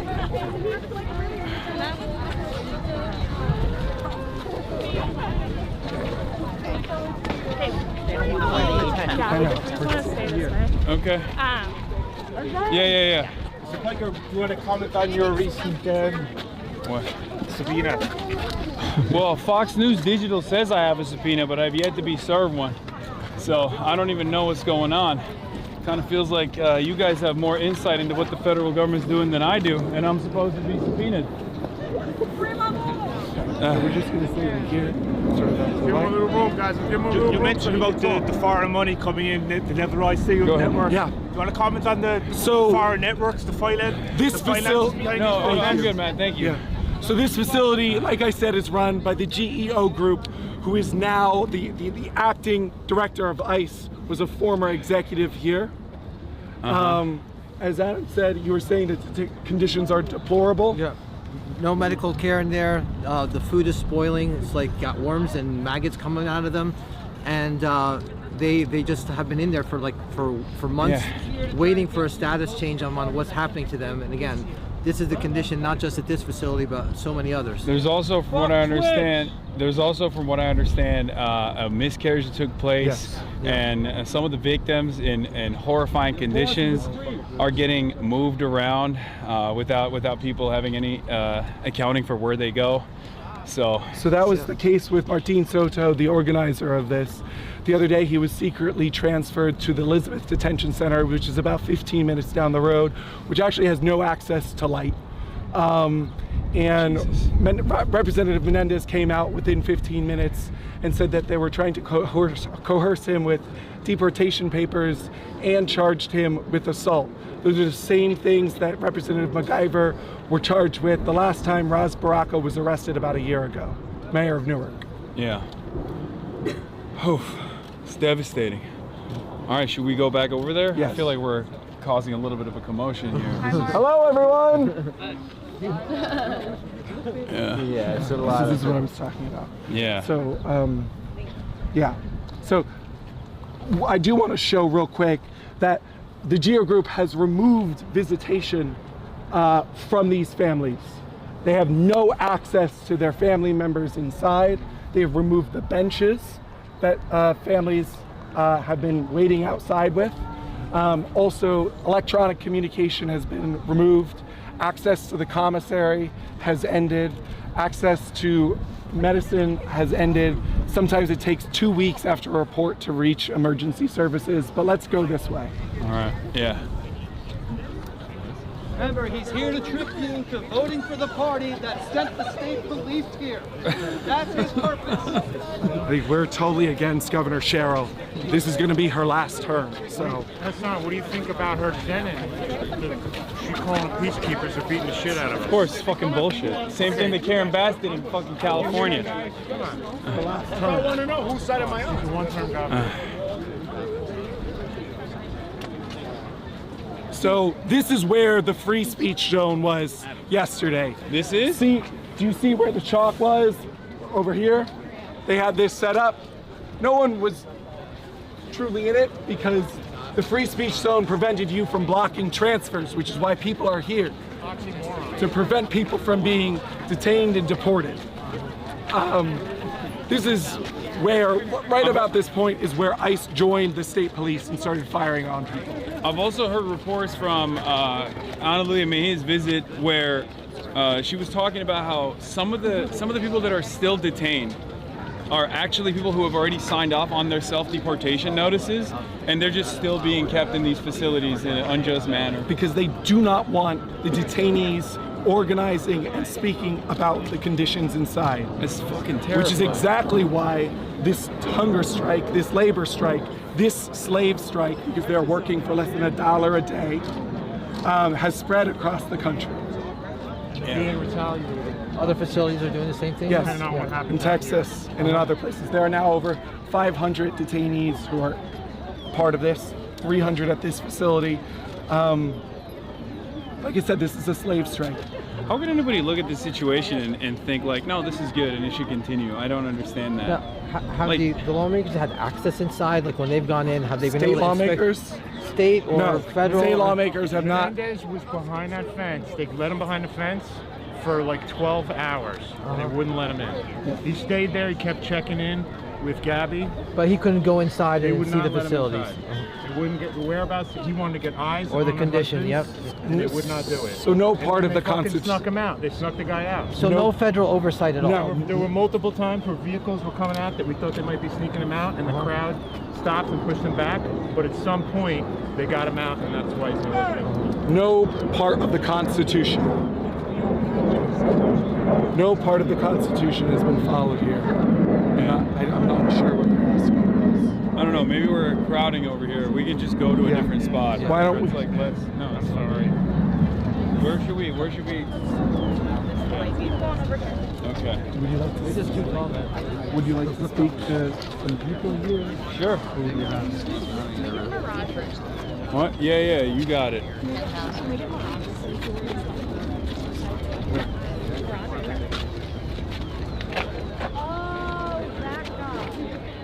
So you have some stuff about the New Yorkers who are detained inside? Yeah, it's what we're seeing here unfold is just a tiny glimpse of what's happening, not just here in New Jersey at Delaney Hall, but what's happening across the country. And we have over 60 New Yorkers who are detained in this facility. And this just illustrates the complicity of not just local government, where you see your New Jersey State Police here, who beat the life out of people last night and did 10 times worse than what was happening the nights before with just ICE. This is just another state-sanctioned violent action against people who are fighting for their rights. So this is just a call to whoever's watching this. This is your opportunity to stand up and fight back. And you can do that by showing up if you're on the East Coast, come to Delaney Hall, show up at protests in your communities, and demand that the US government, and specifically your congressional members, do not fund another penny to ICE, DHS, or CBP. Right now they're trying to negotiate a reconciliation package to give ICE an additional $70 billion after giving them $170 billion to detain more people in this country. Take back the money of the $170 billion and don't give them another penny. Oh yeah. Yeah. And on top of that, this is a for-profit prison, so we're paying them to keep these detainees in there in these horrible conditions. Paying them for what? To hold them in a facility, and then using them to maintain the facility, using detainees' labor to maintain the facility. Geo Group, that funded the Trump administration, received a $1 billion contract to run this facility. So it's injustice on top of injustice, sandwiched within corruption. And we're Geo paying Group for CEO. this. And how much did you say? It's $10 million a day we're paying for all these facilities. $10 million, so Our that's tax $15 billion a year. Yeah. It was the Geo Group CEO that had that the phone call with the with all of their stakeholders, with all their shareholders, that said, "Oh, it's going to be unbelievably beneficial for us. The Trump administration is going to basically revitalize our entire industry." And I guess he was right. I mean, it's incredibly devious, but I mean, it's demonic, really. But this is how, I mean, we are one of the only countries on the planet, if not the only country, if I'm not mistaken, that actually has a concept such as for-profit prison systems. So, and this is the result of that. This is the result of that reality. But here, look, one of the things that I saw when I was in Minneapolis was the fact that when people did actually show up, they were able to defeat the Trump administration's attempts to basically occupy an American state and try to punish a blue state and a blue city, and send thousands of their unaccountable masked agents of the state to go and create an environment of fear. And when people pushed back, they actually did win that battle. There's more and more people coming here every day, so that's, you know, they're having the opposite effect. Organized people beats fascism every single day. Absolutely. Yeah. Let's keep walking. Yeah. All right. Mr. Plager, what was the purpose of your trip to Cuba? I know. Deliver humanitarian aid. Do you think you broke any laws doing that? No, I don't. Can you tell me about you mentioned it in your Twitch during the week about the funding that comes to these left-wing organizations, the Neville Roy Singham network. Can you comment on that? You know, and as someone whose family was from Cuba and survived the Armenian genocide and escaped to Cuba, what's happening there is it's egregious, and I honestly think it's horrifying. It's horrible to see. It's horrible to see in real time. Like, American foreign policy, especially the sanctions regime that we have in Cuba, is designed to be invisible, right? Yep. So the culpability is supposed to be not in the hands of the American state that's like rendering trade impossible for this foreign country that's 90 miles off our coastline, but instead it's to create this environment where it's communism's fault. It's actually government mismanagement that has caused so much destruction of the state capacity. And then you go there and you see it. You talk to these people. I talk to ordinary Cubans. I talk to doctors. I talk to members of the government as well, and researchers, academics. And one of the things that I saw very quickly was that even when you read about the terror that the sanctions regime has brought upon the Cuban population, going there and talking to these people in real time, you develop a very different understanding, because it's so insidious. It's baked into every single experience that Cuban citizens have. it's not just the oil blockade. A lot of people obviously have been focusing on the oil blockade element of it because Donald Trump, in his bravado and his vulgar way of communicating some of the actions that the government takes, came out and straight up said, we are going to implement an oil blockade, which made that whole invisible process very visible for everyone. But basically, when that took place, a lot of people started focusing on the fact that the energy grid was collapsing as a direct consequence. But even before then, there were many issues. What are they saying?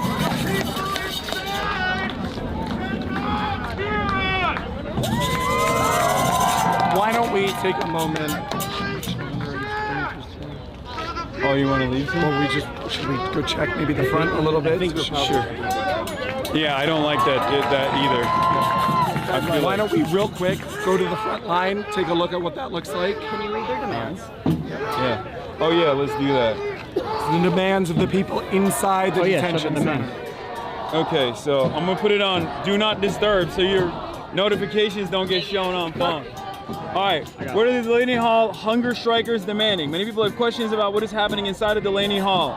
The detainees on hunger strike have stated that their demands are, number one, to meet with the governor.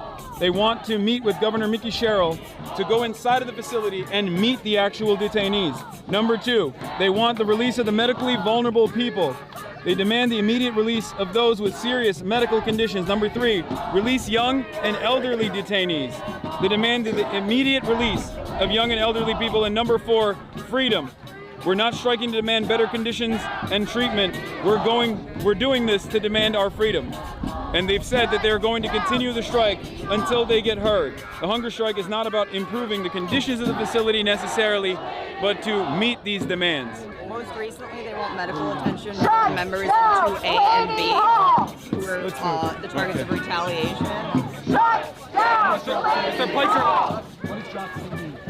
So one of the biggest problems here, of course, is the media isn't really covering the whole story, right? Yeah. They're just covering the little tidbits when they start pepper spraying everyone and saying that it's the protesters that are causing it.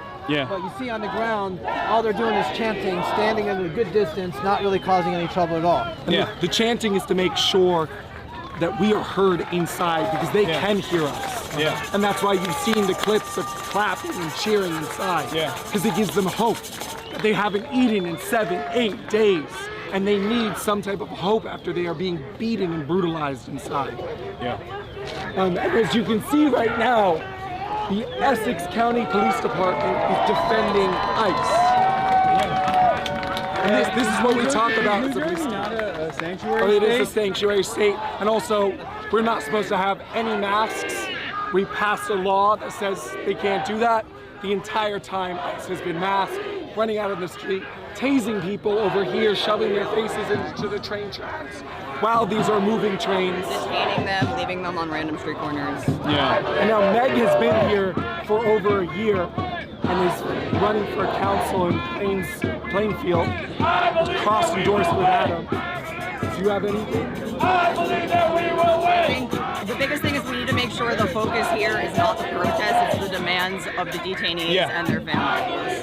Yeah. They want an end to coercive forced deportation orders. There is no transparency. And the violence that is out here, this is what they're doing outside, so I can only imagine what they're doing to them inside. We hear horrible reports. There are people unconscious. They just tear gassed them yesterday. They're going door to door.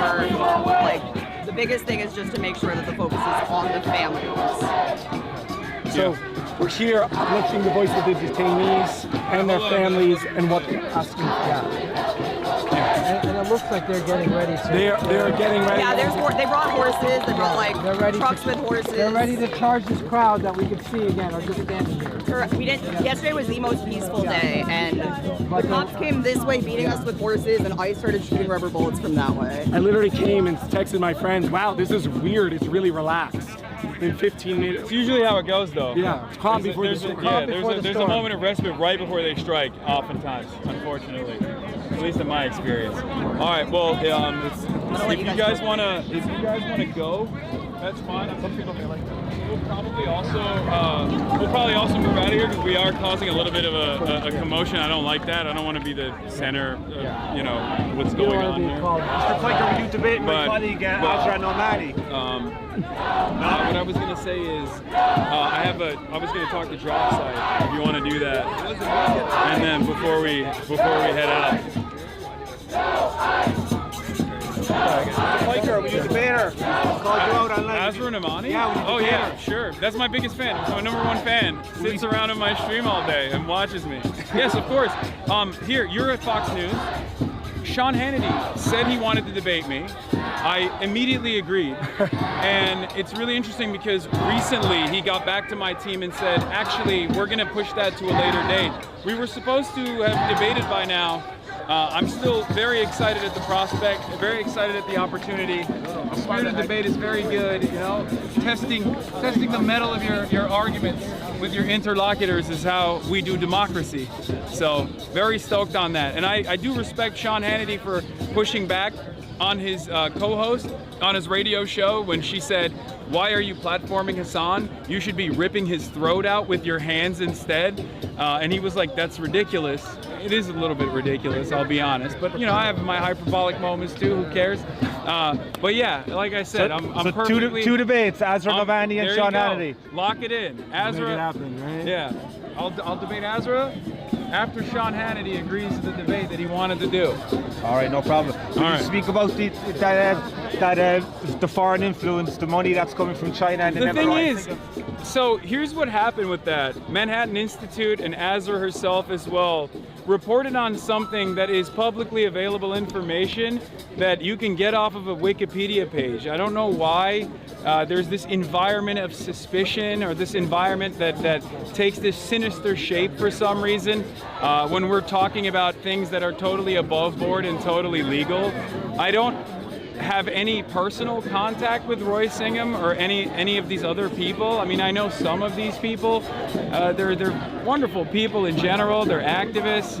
I don't know anything beyond what is readily available information, but none of it is actually hidden or illegal.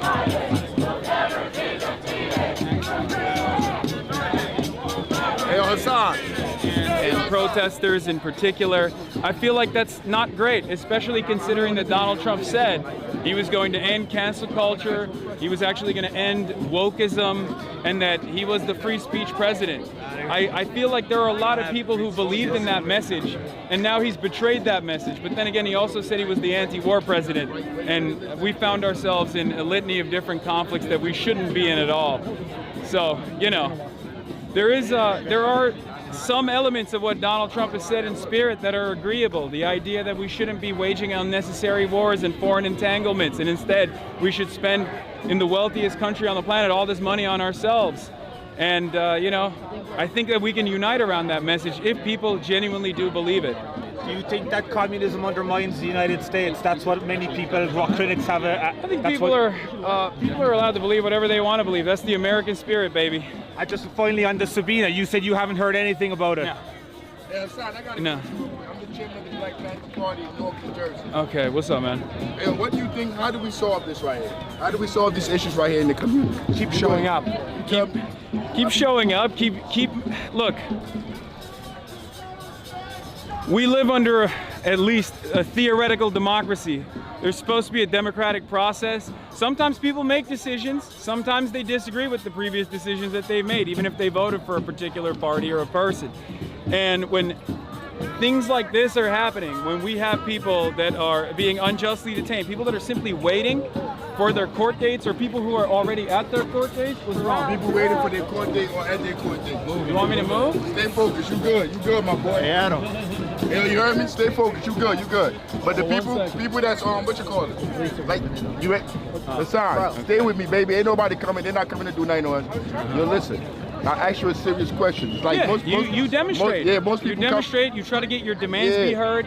No, I don't have demands. Stay focused. Stay with me. No, Stay not with- your demands. I'm saying their demands. There are stay- demands that are being made This is- inside of this facility by people who have been unjustly detained inside in heinous conditions. And how we solve this? How do we solve this? They keep protesting and we keep showing support for them with the hopes that eventually it gets to a point where these institutions that are doing this violence feel a sense of accountability and they change what they're doing. And you a socialist, right?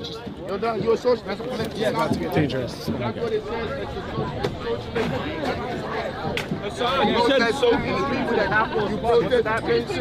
What did he mean when he said socialist and capitalist Hey, club? you know why I asked you that question? That you're a fucking fraud. Hey, yo, all these people following you and shit, you're a fucking fraud. Get the fuck out of here. What did he mean when he said America deserved 9/11?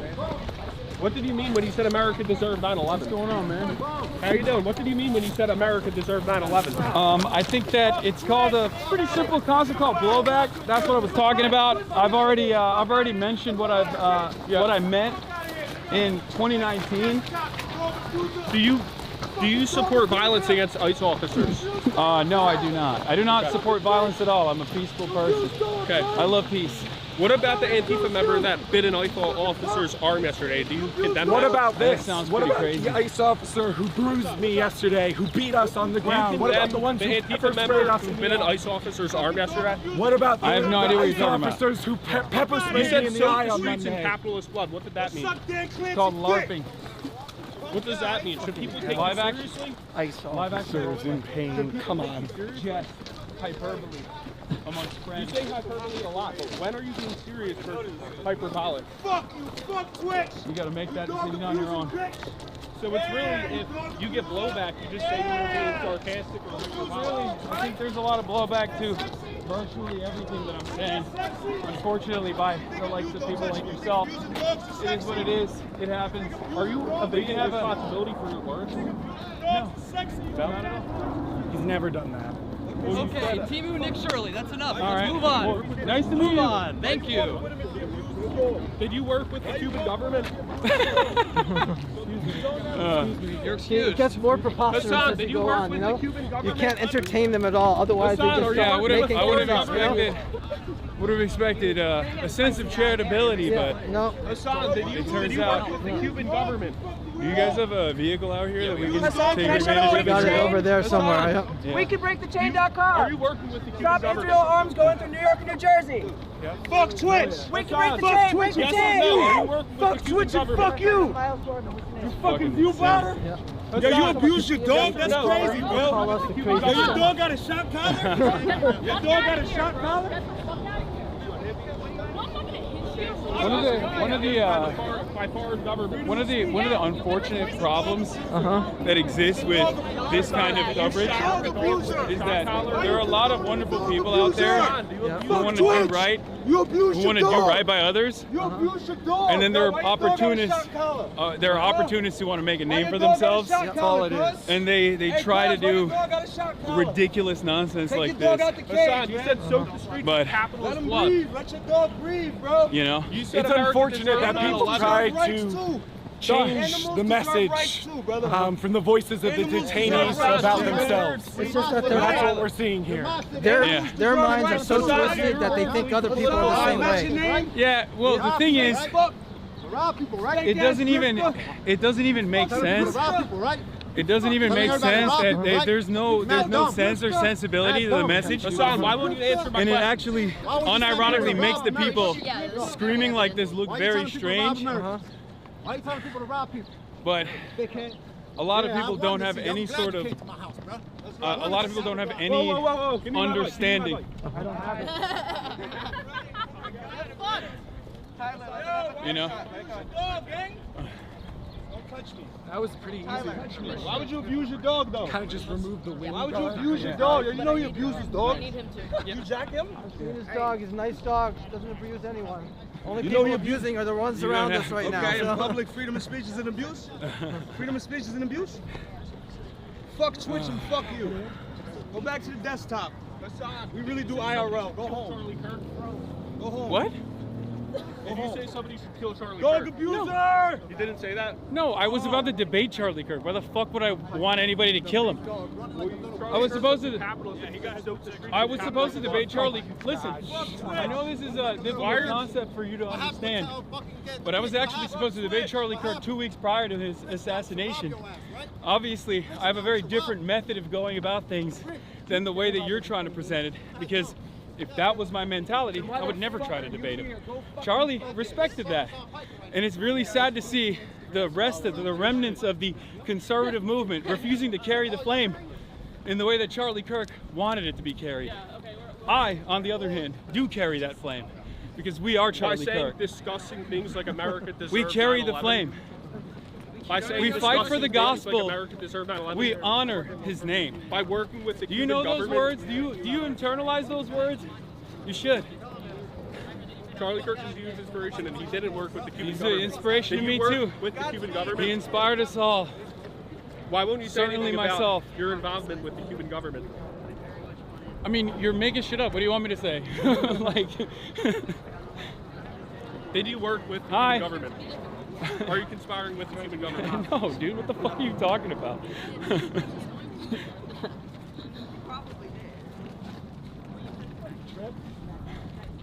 It's like you have nuclear. Are you 2 weeks away from having nuclear arms? If he asks enough times, maybe you'll like change your mind or something. Are you?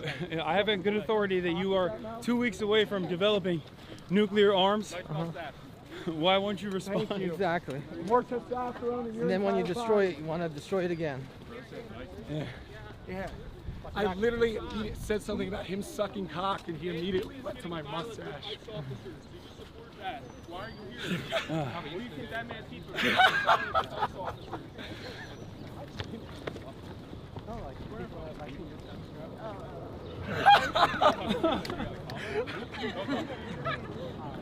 As for his... Did you use a stock collar on your phone? No, but I can put one on you if you want with your BDSM getup.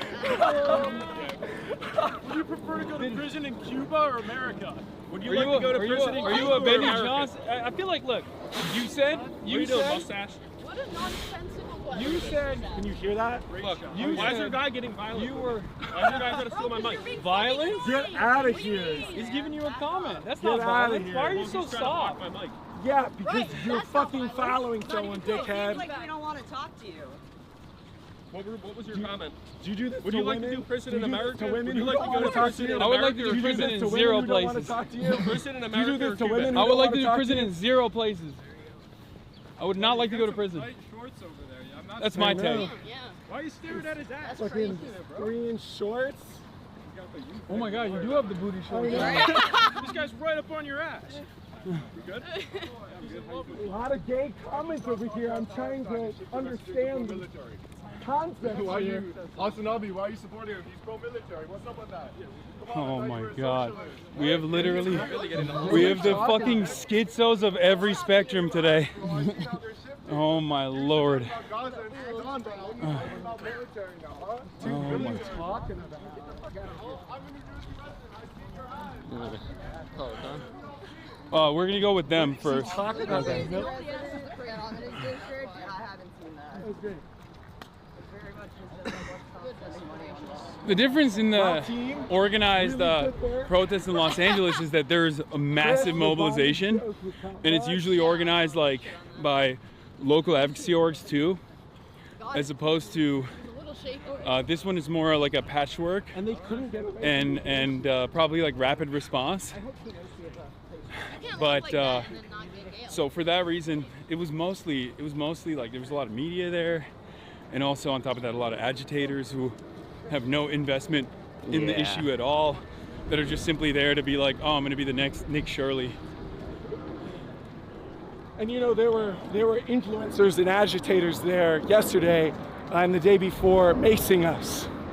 Yeah, no, I heard Cam Higbee. Yeah, I saw the video. I got sprayed in the face. Yeah, it's unbelievable. But it's like spicy. It's like it's here's the thing. Tabasco on your tongue. Yeah, no, we've all been there. But what I'm saying is like, I do not understand how you can look at such a heinous wrong, like systematic violence being dished out to ordinary people, and your first reaction to it is, oh, I can't wait to go there and actually annoy and be a nuisance to good citizens who see right from wrong and want to demonstrate. I find that ridiculous. Significant amount of people in the conservative media have no morals. Yeah, it's insane. Usually what comes. Hey, I don't want to keep up. Do you mind if I get around? Years, that same thing over and over again. Yeah. Son, I just Let me want to get thank through you. I here. got a 19-year-old son that's engaged in part because of you. Hell yeah. Engaged in politics. Thank you for being here, man. Fucking debate lord. Debate What, you lord? want to say something else? Oh, yeah. No. Nice to meet you, man. Thank you. Take care. All right, see you. See, we needed something like that, right? Oh, there's most of the people are like that. It's just this is an environment where there is per capita a lot more fucking weirdos. Yeah, we get to it here. And it's getting, like, in my experience, I've been to a lot of this stuff. It's getting worse too because like they feel emboldened by the government, and that's the reason why like Cam Higby, when he was allegedly pepper spraying the protesters, he like was able to run inside of the federal facility right after. So when you have that environment of like no accountability whatsoever or direct protection by the federal government, you get much more bold, knowing full well that you can just do whatever you want to do. And then in retaliation, when people say, what are you doing? Like, if they push back, if they defend themselves, they can just like escape into the arms of the Gestapo, basically. Well, that's what happened yesterday. Yeah, that's they what I'm talking brought about. him inside to the So center. this is why when we take the House, we need accountability. We need to have hearings yeah. about this and start pulling people up and Yeah. and actually administering real justice. I think they're aware that accountability is coming. That's probably why it's like they're behaving in this increasingly erratic manner, because they recognize that once the situation changes within the Senate and the House of Representatives, and there's new investigations and new hurdles that Trump has to clear, where he's not left unaccountable, things are going to change dramatically, and they're trying to get their licks in right before that happens, it seems. But yeah, hopefully we'll be able to get a little bit of that justice, inshallah. We will do it. We will okay. do it. 3 more days, guys. You're gonna do a drop site interview? Do you have 3 more days? Yeah. I do. I have an election on Tuesday. Hell yeah. Celebration. All right. Shout out to Meg. If you're in Plainfield Plainfield, City Council. Plainfield City Council. But once again, just all the importance going back to the detainees and their families. There's so many groups on the ground working. Cosecha Resistencia, Pax Christi, Action 21, DSA's out there. Just, we're trying to do the best to support the people that are in there and try and help in this hellhole that we have down in Newark. Got it. Hell yeah. Do you want to do the interview now? Yeah, but stand on this side so we don't have the backlight. Okay. Yeah. Adam, we have an interview for you as well. Adam? So tell me about this subpoena situation. I don't know anything about the subpoena situation. The Fox News digital guy was like, have you been served a subpoena? I'm like, you should know because you wrote that I was served a subpoena. I have not been. So I have no idea what's going on there. But I think the entire purpose of the subpoena is to create an environment of fear, to try and silence any sort of opposition to the federal government's actions, try to stop activism, to create a chilling effect on speech. No, it's that's what I think is going on. It's just lawfare. Are you concerned at all? I'm much more concerned about things that are happening inside of the Delaney facility, or the fact that a Cuban invasion is potentially imminent, the fact that there is a global energy crisis, than my own personal safety. I don't know. I get worried more so about what kind of precedent the administration is trying to set as far as targeting dissidents, as far as trying to silence the opposition to this government. So that's what I'm more so worried about than my own personal safety and security. I mean, seemingly it's having the exact opposite effect and just bringing more attention to you. Yeah, but not all attention is good, as you saw when we went over there. A lot more shitheads that are like, oh, I can gain clout off of this, which is really sad because this is a serious issue. Yeah. All right. Tell me about, why you here? Well, I was here to listen to the demands being made by the detainees and why they were striking. I wanted to see what kind of militarized police force is out there trying to silence the opposition to these actions. And I got a decent taste of it. I didn't get to see it as chaotic as normally it would be in all these other protests that we've been a part of. But yeah, I think I assume that the movement from here on out will probably continue growing as the government tries to engage in more repression. That's usually how it goes. More repression invites more response. So hopefully there will be some justice for the detainees inside of the Delaney facility. Okay, and last thing, we're seeing, as you've said, the political insurgents really killing the game recently in the primaries. Yeah. How has your experience joining their campaign trails been? It's been hopeful, which is really interesting because things are very dark. But I've been working alongside campaigns and promoting certain candidates for a very long time. It's been a decade or so, and it's very rare that I actually find candidates that I trust or candidates that I really like, that I identify with their message.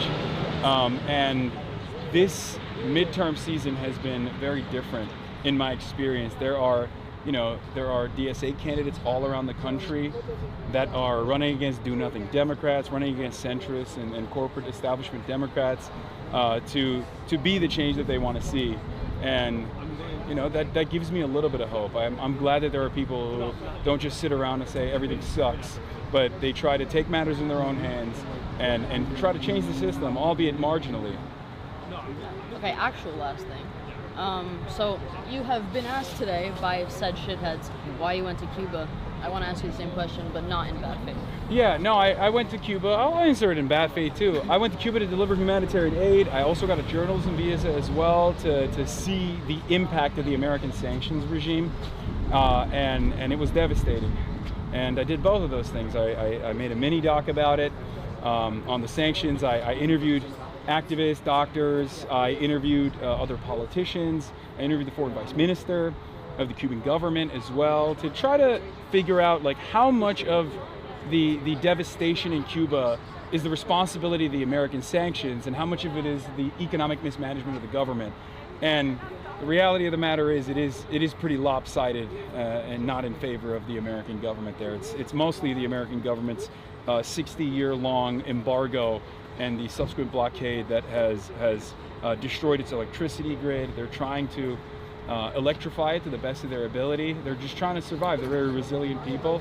But seeing it in action, I couldn't believe it. There's so much potential being robbed of the world for no reason other than unnecessary cruelty. No problem. Get a quick picture with you, her, and Adam. Yeah. And then she has to go back. These police are currently Police are marching on They're marching on First. Okay. All right. Yeah. Adam.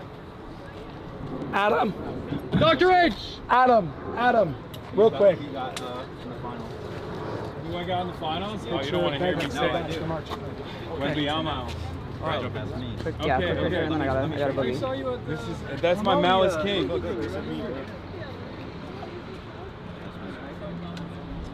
Man, I wasn't looking. Oh, I did that for you, bro. Oh, hell yeah!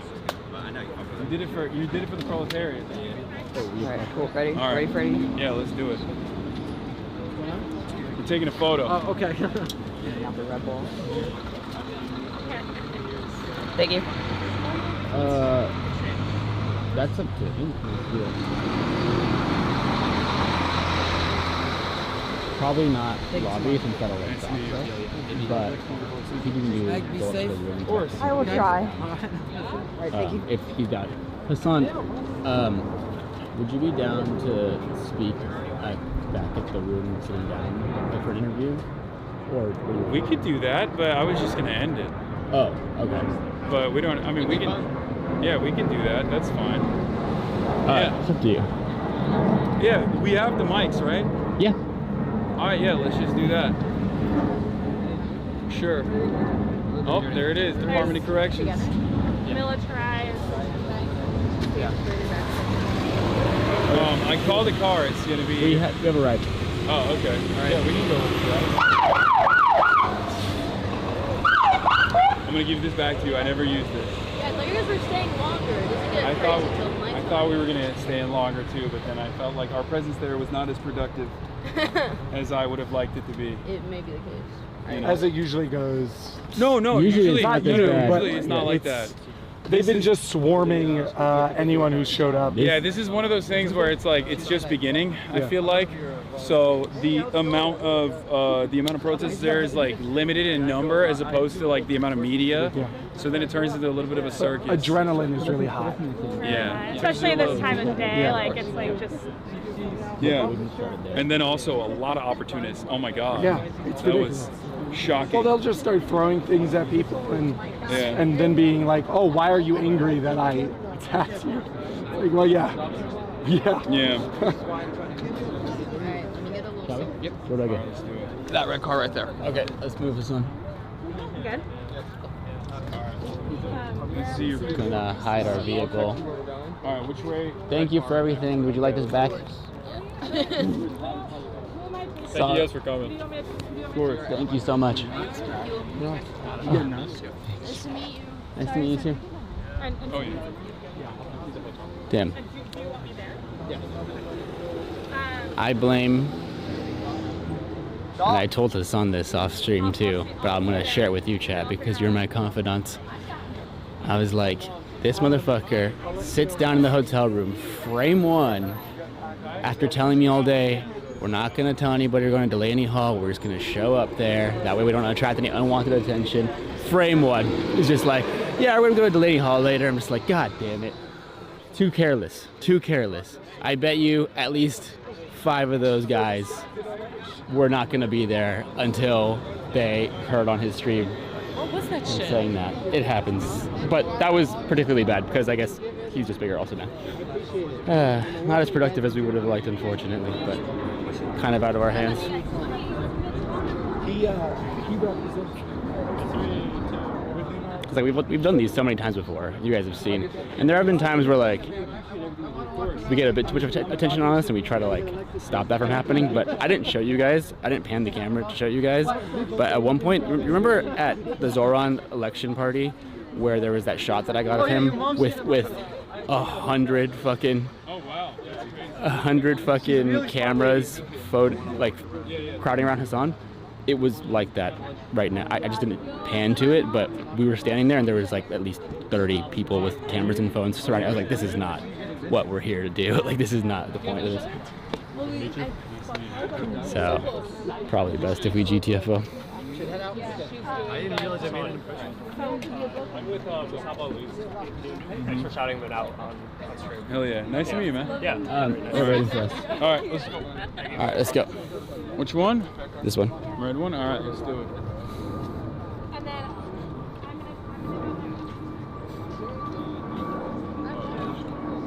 Yeah, I'm not. Come on. I'm a professional, Hassan. Bro instinctively covered the lens like I was gonna show the license plate.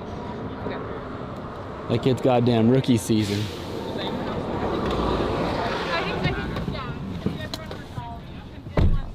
Okay. Okay. That was something. That was something. Oh, we're. Oh. Where do you want him? Maybe in the front seat. Front seat, probably. Yeah.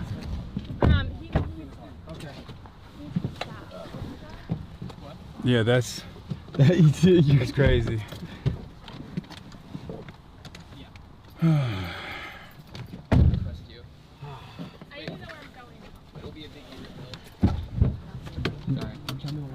Yeah, but do not say it out loud. I won't. Or tell Yeah, her don't say where we're going. But I will show you where we're going. Here, I'm just gonna show you, and then you can put it in your. Yeah. This one. Should arrive in a Barney suit next time, incognito. How uncomfortable would it be if I? Oh, you can try it. Yeah, you can probably squeeze in here. You're All tiny and wayfishly twink like me. It's true. Okay. I just got done losing My 30 car was pounds. about to be here too. Hello. I got some room right down here if you want. Where? Right down by my feet here. Thanks, Adam. That's great. Oh my gosh, that was something. Where I had the cats before. Okay, let's do it.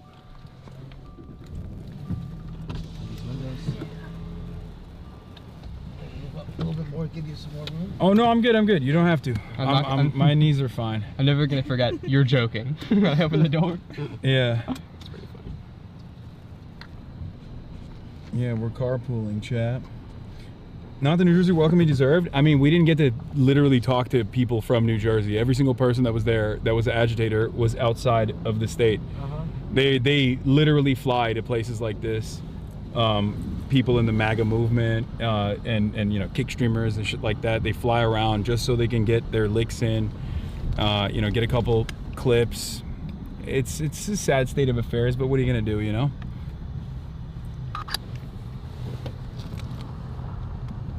What's sad is that we've seen, like, just in the last 24 hours, it go from an ICE problem, so now the state police is involved. We got Essex County, so you know, it would have been better off if they either stayed out or they come in and bring peace and say, listen guys, relax, rather than cause us more trouble.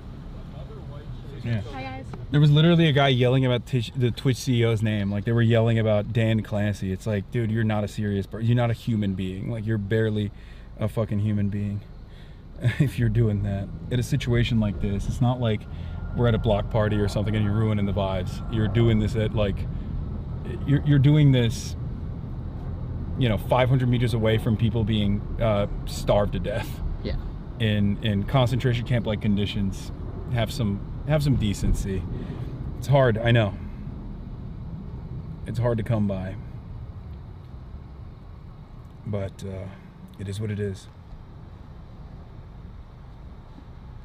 It's also like the protesters are preventing the transferring of detainees, which, like, the legal system, filing a habeas corpus allows someone to have legal protection. Oh, she needs the address. Well, someone's. We can't. I told them what to do already. They're supposed to follow my location. Just Yeah. tell them to follow us. Just text it to her if you can.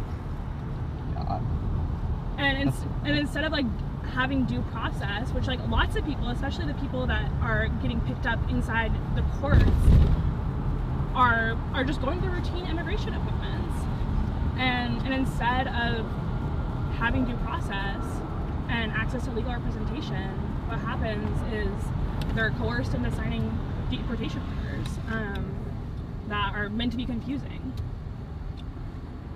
Yeah, when I was there last week, they were all given. This was when they transferred Martin Soto to the other facility. They said everyone was given a piece of paper and told to sign, and they didn't know what they were signing. Right. Yeah, just a blank. Well, not a blank piece of paper, but they weren't, like, given a translator or someone to tell them, like, what this was, and no attorneys present, but they're just told to sign it. Yeah, and that's one of the strikers' demands right now, is ending the coercion.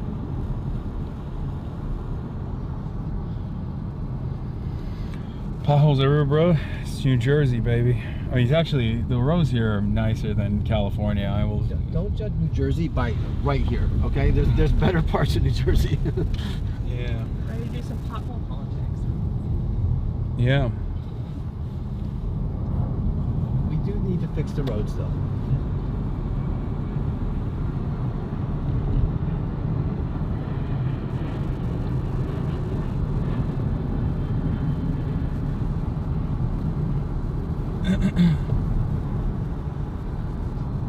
You want to explain in chat what's what happened? So we're gonna head back to the hotel, and we're just gonna do a. Oh my God, we're gonna do a sit down, if we can get there, honestly, because I don't know if we are capable of getting there, but if we can get there. All of New York's tax money is going to give no property taxes to this Amazon warehouse and not fix the roads. But if we're gonna get back to the hotel, we're gonna do a sit down interview and talk a little bit more about what's going on in this facility. In a less chaotic environment, you know? That's what we're doing.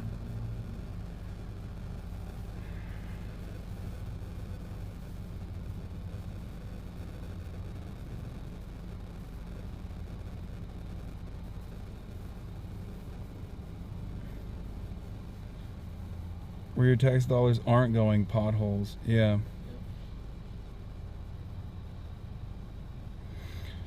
Oh. So Dr. H, 3 days out, what can people do? What can people do? Go out and vote. Get your neighbors out. And what can they do all across the country? They can make phone calls. We got phone banking. So if you want to help out in these last few days, again, you could do it from your home on your phone. Just go to our website, hamillingfornj.com, and sign up for one of our phone banking sessions. And it doesn't matter where you are, you can help. Let voters know that what we're running for, what we stand for, that we can actually make a difference. And we only make that difference when we get out and participate. And remember, if you live in Philadelphia or New York, you can be in this district on a beautiful underfunded commuter rail in like an hour. So come and canvass. If it's running on time, yes. It did just light on fire. Jesus. Yeah, Penn Station for the second time in the last 3 weeks. There's mic static apparently. I don't know why. If you want to retool it. It's definitely the AC. Is that better? Oh, maybe. I mean, it's probably good that we have the AC on, because I was very cold initially and now I'm hot.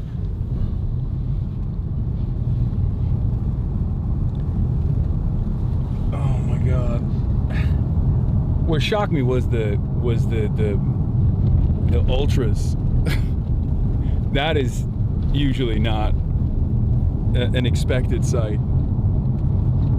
That was weird. Ultras, don't worry about it. Don't. It's just people who are like, you support the Democrats. You know.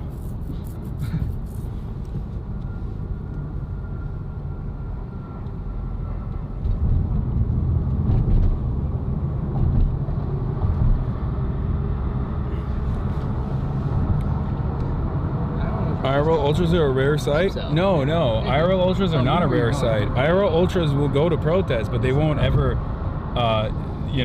they won't ever take advantage of a protest to to do shit like that. Usually they're much more, they're much more aware. I wouldn't have expected an Ultra to behave like a Fed, like a Cam Higbee type,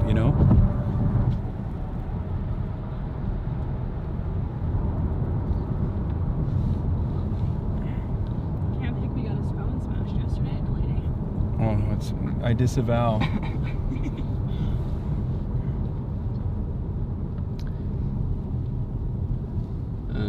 want me to swap over or change? All right, sure. I'll hit the BRB screen.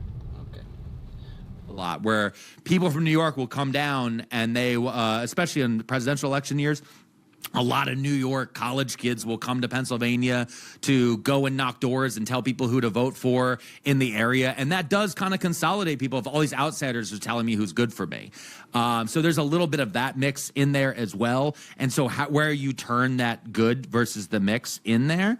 But the secondary part of this is then moving to Pennsylvania 3 on the progressive side. Those same things come up when it comes to these numbers. We had Chris Rabb. It was a three-way fight over here. Chris Rabb for Progressives, DSA, Working Family Parties. Sharif Street, who is the son of a former Philadelphia mayor, and former head of the Pennsylvania State Democratic Party. And Alice Stanford, who was endorsed by the congressman who was leaving that seat and also arguably had AIPAC money that was being funneled through a different PAC towards her. Being in this area, I only saw ads for Stanford. Stanford was, every time I went to the diner, I don't see a lot of TV ads, but literally every time I went to a Pennsylvania diner, Stanford was all-encompassing on there. And when you get down to the final vote here, Rabb getting 44.2% of the vote, Street with 29.5%, and Stanford with 24.1%. Stanford's is almost completely made up of the ad spend and the push on that side. Sharif is from the Democratic machine system. Because he has big backing of the current Philadelphia mayor, and he knows the ward system in Philly, where you have like street captains and block captains. You kind of, you have to win over, and then they turn out union people, etc. And then Rob got everybody else. And everybody else is college students, and then people that lived in South Philly and Northwest Philly, which are more people that have floated in and out of the city. Northwest is going to be more people with younger families, and then the other area in between, you see the splitting of the black vote. between the white vote on either side of it. And that mix in there, it speaks to the difference on how the different social media teams worked and also how they campaign. Rob did a lot more in-person events. Rob did a lot more pushing for people to knock doors. Rob brought in Hassan, but he also brought in other content creators from the area. Hassan was one of the few nationals that came in because you can't really nationalize a Philadelphia election. It really is that party machine. And so that difference in there, AIPAC got brought up, but what that did was that split the centrist vote. That split the more establishment on that side. And so I think Massey would have survived if there had been another, quote, like Trump establishment guy that ran against him because he had pretty close numbers to what Rab had. Yeah, I find myself often leaning towards the more progressive candidates in these primaries just because I think a lot of people are craving something new. But even looking at this, I don't know. I'd be interested in your thoughts on of having to get more than 50% of the vote just as a concept, because whenever I see these races, and I think more so primaries, because there's a few that like the anti-Trumpers have won, where it's a general election and they have like 35% of the vote, and they were able to get through because MAGA split the vote, right? I think is it the mayor of Miami that I'm thinking of right now? I think something like that. Yeah, something like that. But even seeing Rab with 44%, and then you talking about the more centrist votes getting split, I'm like, how are we not at a place where, at least for primaries, that we're not doing ranked choice. Yeah, thank you. Yeah, like ranked choice voting, where we're thinking of what's the strongest foot forward. Because like Rab could have easily carried it as like a number 2, and we saw like what happened and how the race ran with Mamdani in New York during the primary. I think it's just it's smart politics, but we're not seeing it play out. But I've also seen counter arguments that in Georgia, voting can feel exhausting because people are voting multiple times for the same races. So I don't know. I've heard different arguments. I just think ranked choice makes the most sense on paper. I don't love runoffs because runoffs actually are, especially in Georgia, are based on racism. Like the history of it in the background of like the reason why these keep happening is for that exact reason you're talking about, and also to if the vote got split between. I think that's what I'm saying though, is if we're not going to do runoffs, I think ranked choice has to be the way. I like ranked choice the most, especially for primaries, because it helps form coalitions. Yeah. The reason why Mamdani's win was so important in New York is because he formed a coalition with Brad Lander and so many other of the candidates that were out there, so they could form a coalition against Cuomo. In this case, there was not a coalition between Street and Stanford. They both were fighting for the same vote. Rab was able to get more. This is also in PA3. This is I've heard it now said it's the bluest district in America. It is Republicans don't even run here. I don't know if you've ever been to West Philadelphia. It is bluer than you could ever imagine. Okay. In fact, if you go to West Philadelphia, like Kamala Harris is a conservative there. Like it's like crazy when you get into some of the areas here. But when you're looking at these things, like you would also have more people enter in the idea of ranked choice. You have more people wanting to enter because you don't end up being a spoiler for other candidates, because you can do coalitions. Right. And then you can say, okay, if you're going to vote for me, vote me for 1, but vote him for 2 because he's the next closest. And I love ranked choice. Ranked choice is what got us, it was a win. It was a congressional win in Alaska. Ranked choice also pushes back on the wings of the party. Ranked choice, because you end up with an all or nothing in all of these parties, and you can kind of find a better spread. I don't like jungle primaries, which is what we're seeing in California.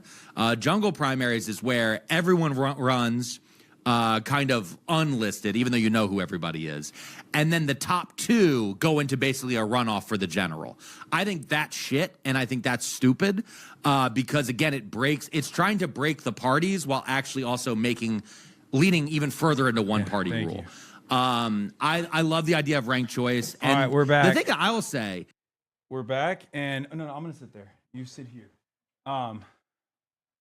It'll be fine. But we are. Microphone is gonna be on, and the camera's gonna be on in a second.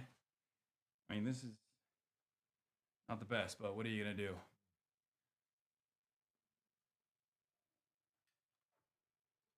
I saw people. Okay. Okay. Maybe I can sit on it. Do you have another room? Is there like a chair we could like pull up from somewhere else? No, I'm gonna. I'll just sit on these pillows, so it's like. Boom. There it There you is. go. Look at that. Good. It worked out. Okay. Did you visit any strip malls favorites? No, that's not it. That's not. So we're the mic that you have on is what we're gonna be using once. Is you connected? Okay. Wait. The microphone is not connected. Oh, it's not. Oh, it's picking up now. Okay, we're good. It's really loud though. Okay. We're good now. No, it's fine. But it's on. It's not mono. It's not mono, and normally it's mono. I don't know why. Well, let me check how it sounds for a shot. Wait, give me 1 second. Let me change the camera. Yeah. Okay. You sound underwater. Oh. What? Left ear only. Yeah. Go to. Okay. Go to the audio source here. Uh-huh. And go to the browser. Or click on right click it. Wait, this is not normal. There's just right click and then go to properties. I know, but this is sorry, not properties. This is not advanced properties, yeah, but this is not normal or filters. No. It's advanced audio properties. Wait, why can't I? Where? No. I can reconnect it 1 second. Yeah, we're gonna fix it. Hold on, chat. Oh God, everyone is complaining. Go back to that Shure SM7B right now. Okay. All right. Well, we'll just keep using the Shure SM7B for now, and then eventually we're gonna fix it. Hold on. None pizza left audio. What does that even mean? Okay. 420, 480p camera. I know. Oh, are you gonna give us the other mic? Oh. Okay. Sounds good. Yeah, well, it's not working. It's just the microphone. This is what we're using, but I'm going to swap it to our button mics. So these clip-on mics have always been a bit below par, and Haas needs to know that. Okay, calm down. No, it's not Austin Ox. It's someone else in the chat. Everyone is a backseat producer. Heard it work for a second when he unplugged? No, he didn't. Hold on, let's see. No, it's still... What the hell? Why is it fucking not... Huh. I think maybe it's not a Unify thing. I think it's a camera setting thing, maybe. Yeah, I think that's what's going on. Yeah.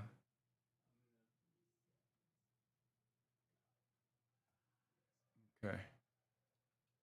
Because I just checked it. I'm looking at it, and it's doing doing different sounds from different ears. Tech support, not your producer, dude. Yeah. What happened? What did you guys hear loud audio or something? Worked for a bit? No, it didn't. I'm turning on and off the audio level so you can hear it.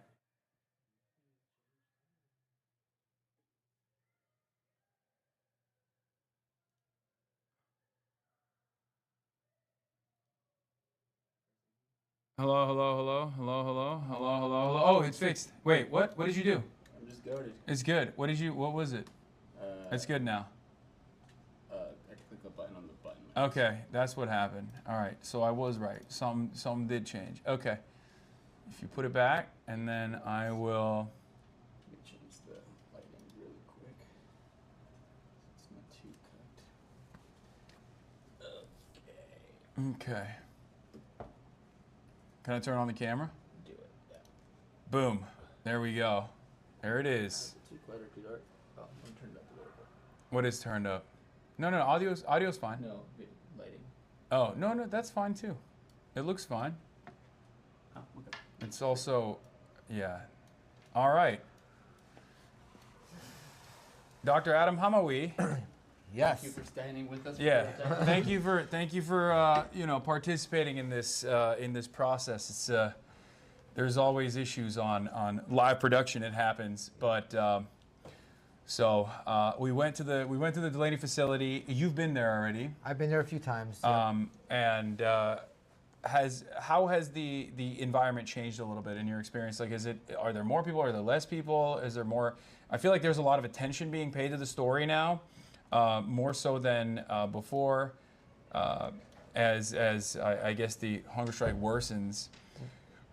Are there more people coming out now? So there's more people, but I'm also seeing more agitators. Yeah. Today, it wasn't like, last week there was really just protesters there standing in solidarity with the detainees. But here, there was just a lot more people going and confronting them and causing problems and making the situation worse. Yeah.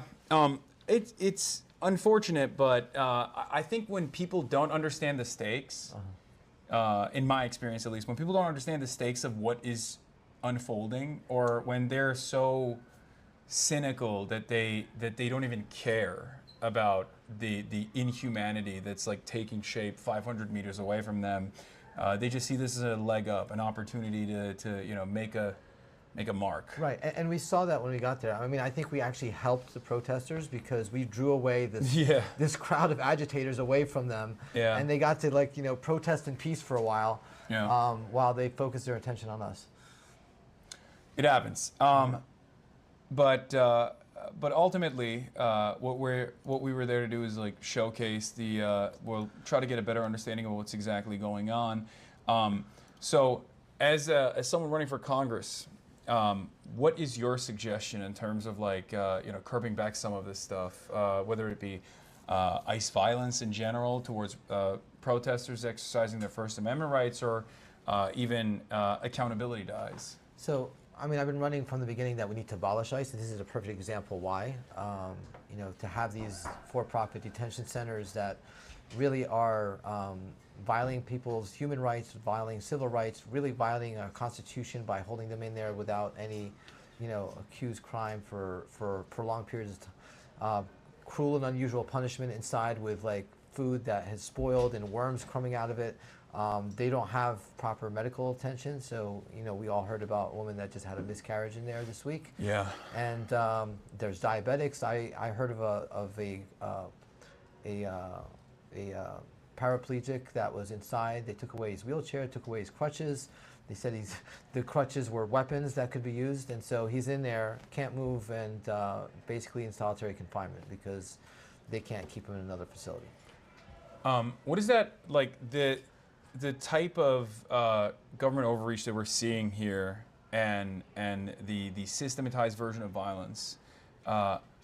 Does that remind you at all of some of the experiences that you had working in conflict zones, and the way that an occupying force would operate against what they declare as an enemy force? Well, this is again an increasing, presence of fascism in this country, right? You call a state of an emergency, and that state of emergency then gives you an excuse to do whatever you want.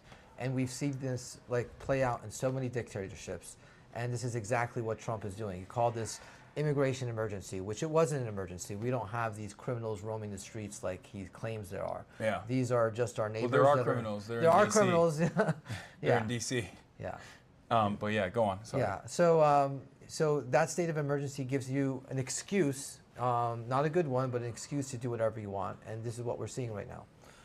And this is a federal facility. I mean, the fact that we can't get federal oversight in there is again, why is that the fact? We have members of Congress that have tried to get in, that they aren't allowed to go in. The conditions we're told are horrible, and they say, if they disagree, then why aren't you letting anyone inside to take a look? I mean, this is, again, the same thing that these dictatorships have been doing, and for centuries all over the world. We see this, throughout the Middle East. We see this going on in Israel, and we are now taking that and putting it here in our country, and it's existed at a low level before under the waves, but now it's in broad daylight, and we are allowing it to happen. Yeah, it's well, this is a question I asked you already, but do you support the organized movements that people are engaging in, like the organized action that people are engaging in, as far as like identifying when ICE Watch, identifying when ICE agents are in their neighborhoods, and even demonstrations such as this one? I do. I mean, if it's a peaceful protest, peaceful demonstration, and if communities are organizing to help their neighbors, this is what happened in Nazi Germany, right? Like in Nazi Germany, people were organizing to help the Jewish community to be able to hide, right, and to protect them. And unfortunately, we are doing it now in this country to help our undocumented brothers and sisters. And it's not just undocumented. They are attacking documented immigrants. They're attacking U.S. citizens as well. So when we allow one group of people to be attacked, it's just a matter of time before it expands to everyone. Yeah, absolutely. As far as what the actions of the state, like let's say you have a magic wand, like what would you do? You're Governor Mickey Sherrill. Like, what are some of the actions that she could be taking in this situation, and how would you rate her response so far? I know this is a little, yeah, I mean, it's a tough question. It's a tough question, but I think it's so important to be on the ground. It's so easy to get information that is limited when you're just listening to one source. And from my experience, traveling all over the world, going to war zones, going to disaster zones, the story is always different when you are actually there. You know, the media can only give you so much information, and whatever report you have from whoever it is, it's always coming from one point of view. So, as a leader, I think you should be on the ground. You should try to get access. Again, this is a federal facility, so she's limited to that, but this is when we should be able to have our senators and representatives to be able to get access in there as well. And they need to work together. Yeah, and I think senators and congresspersons could potentially demand access with the governor as well, which is what I think they've tried to do that. But instead of doing that, it seems like the governor has instead decided to cooperate with ICE in some capacity. And I know it's a situation that is chaotic, and you don't want more dangerous things to take place. You don't want people fighting one another. But my suggestion always is to make sure that the local law enforcement is there to actually protect the constituents, rather than side with the federal government and side with the federal agencies. Well, I think they should be a buffer. I mean, it's one thing when you go in there and you see them facing one direction against a crowd. Yeah. Versus you're standing in both directions and separate. They were facing just a crowd. So that gives an impression right there, rather than going in as a peace force or a buffer zone to try to de-escalate. And then you go in there and you're working against, against both sides or with both sides to tell everyone to stand down.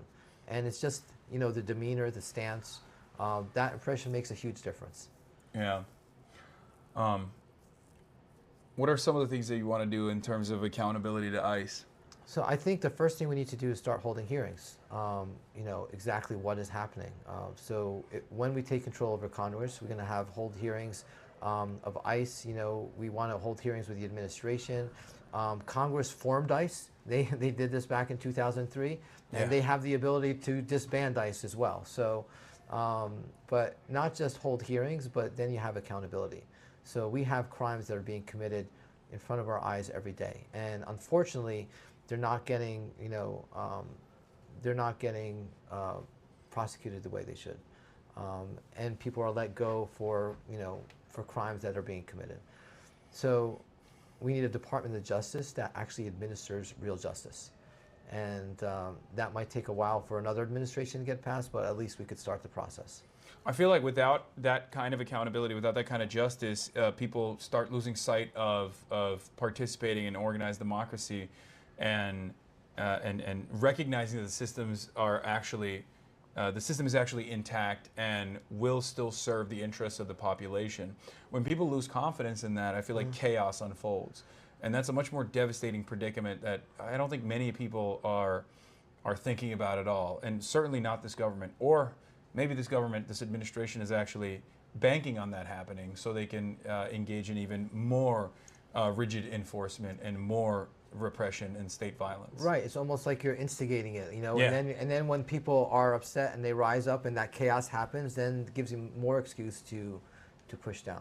Yeah, I will say, however, my experience in Minneapolis actually gave me a lot of confidence that this administration is still a paper tiger at the end of the day. I mean, they still need a popular mandate, and they know that they don't have it, because if they did, if they truly had a popular mandate, if they actually were, if their actions were genuinely popular, and the masses were backing them, then they wouldn't feel the need to subvert the democratic process as aggressively as they're entertaining. One of the things that they're trying to do is potentially even deploy ICE agents and at polling stations. That's what I heard as well. In the midterms, is this?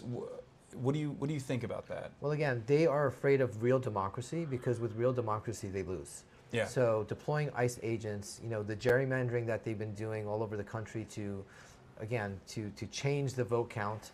And then, you know, repealing like laws or turning over rulings that have been around for decades, really all just before the midterms, to try to hold back the tide that they see is coming up against them. And if we don't all come out together, then we're not going to have a democracy.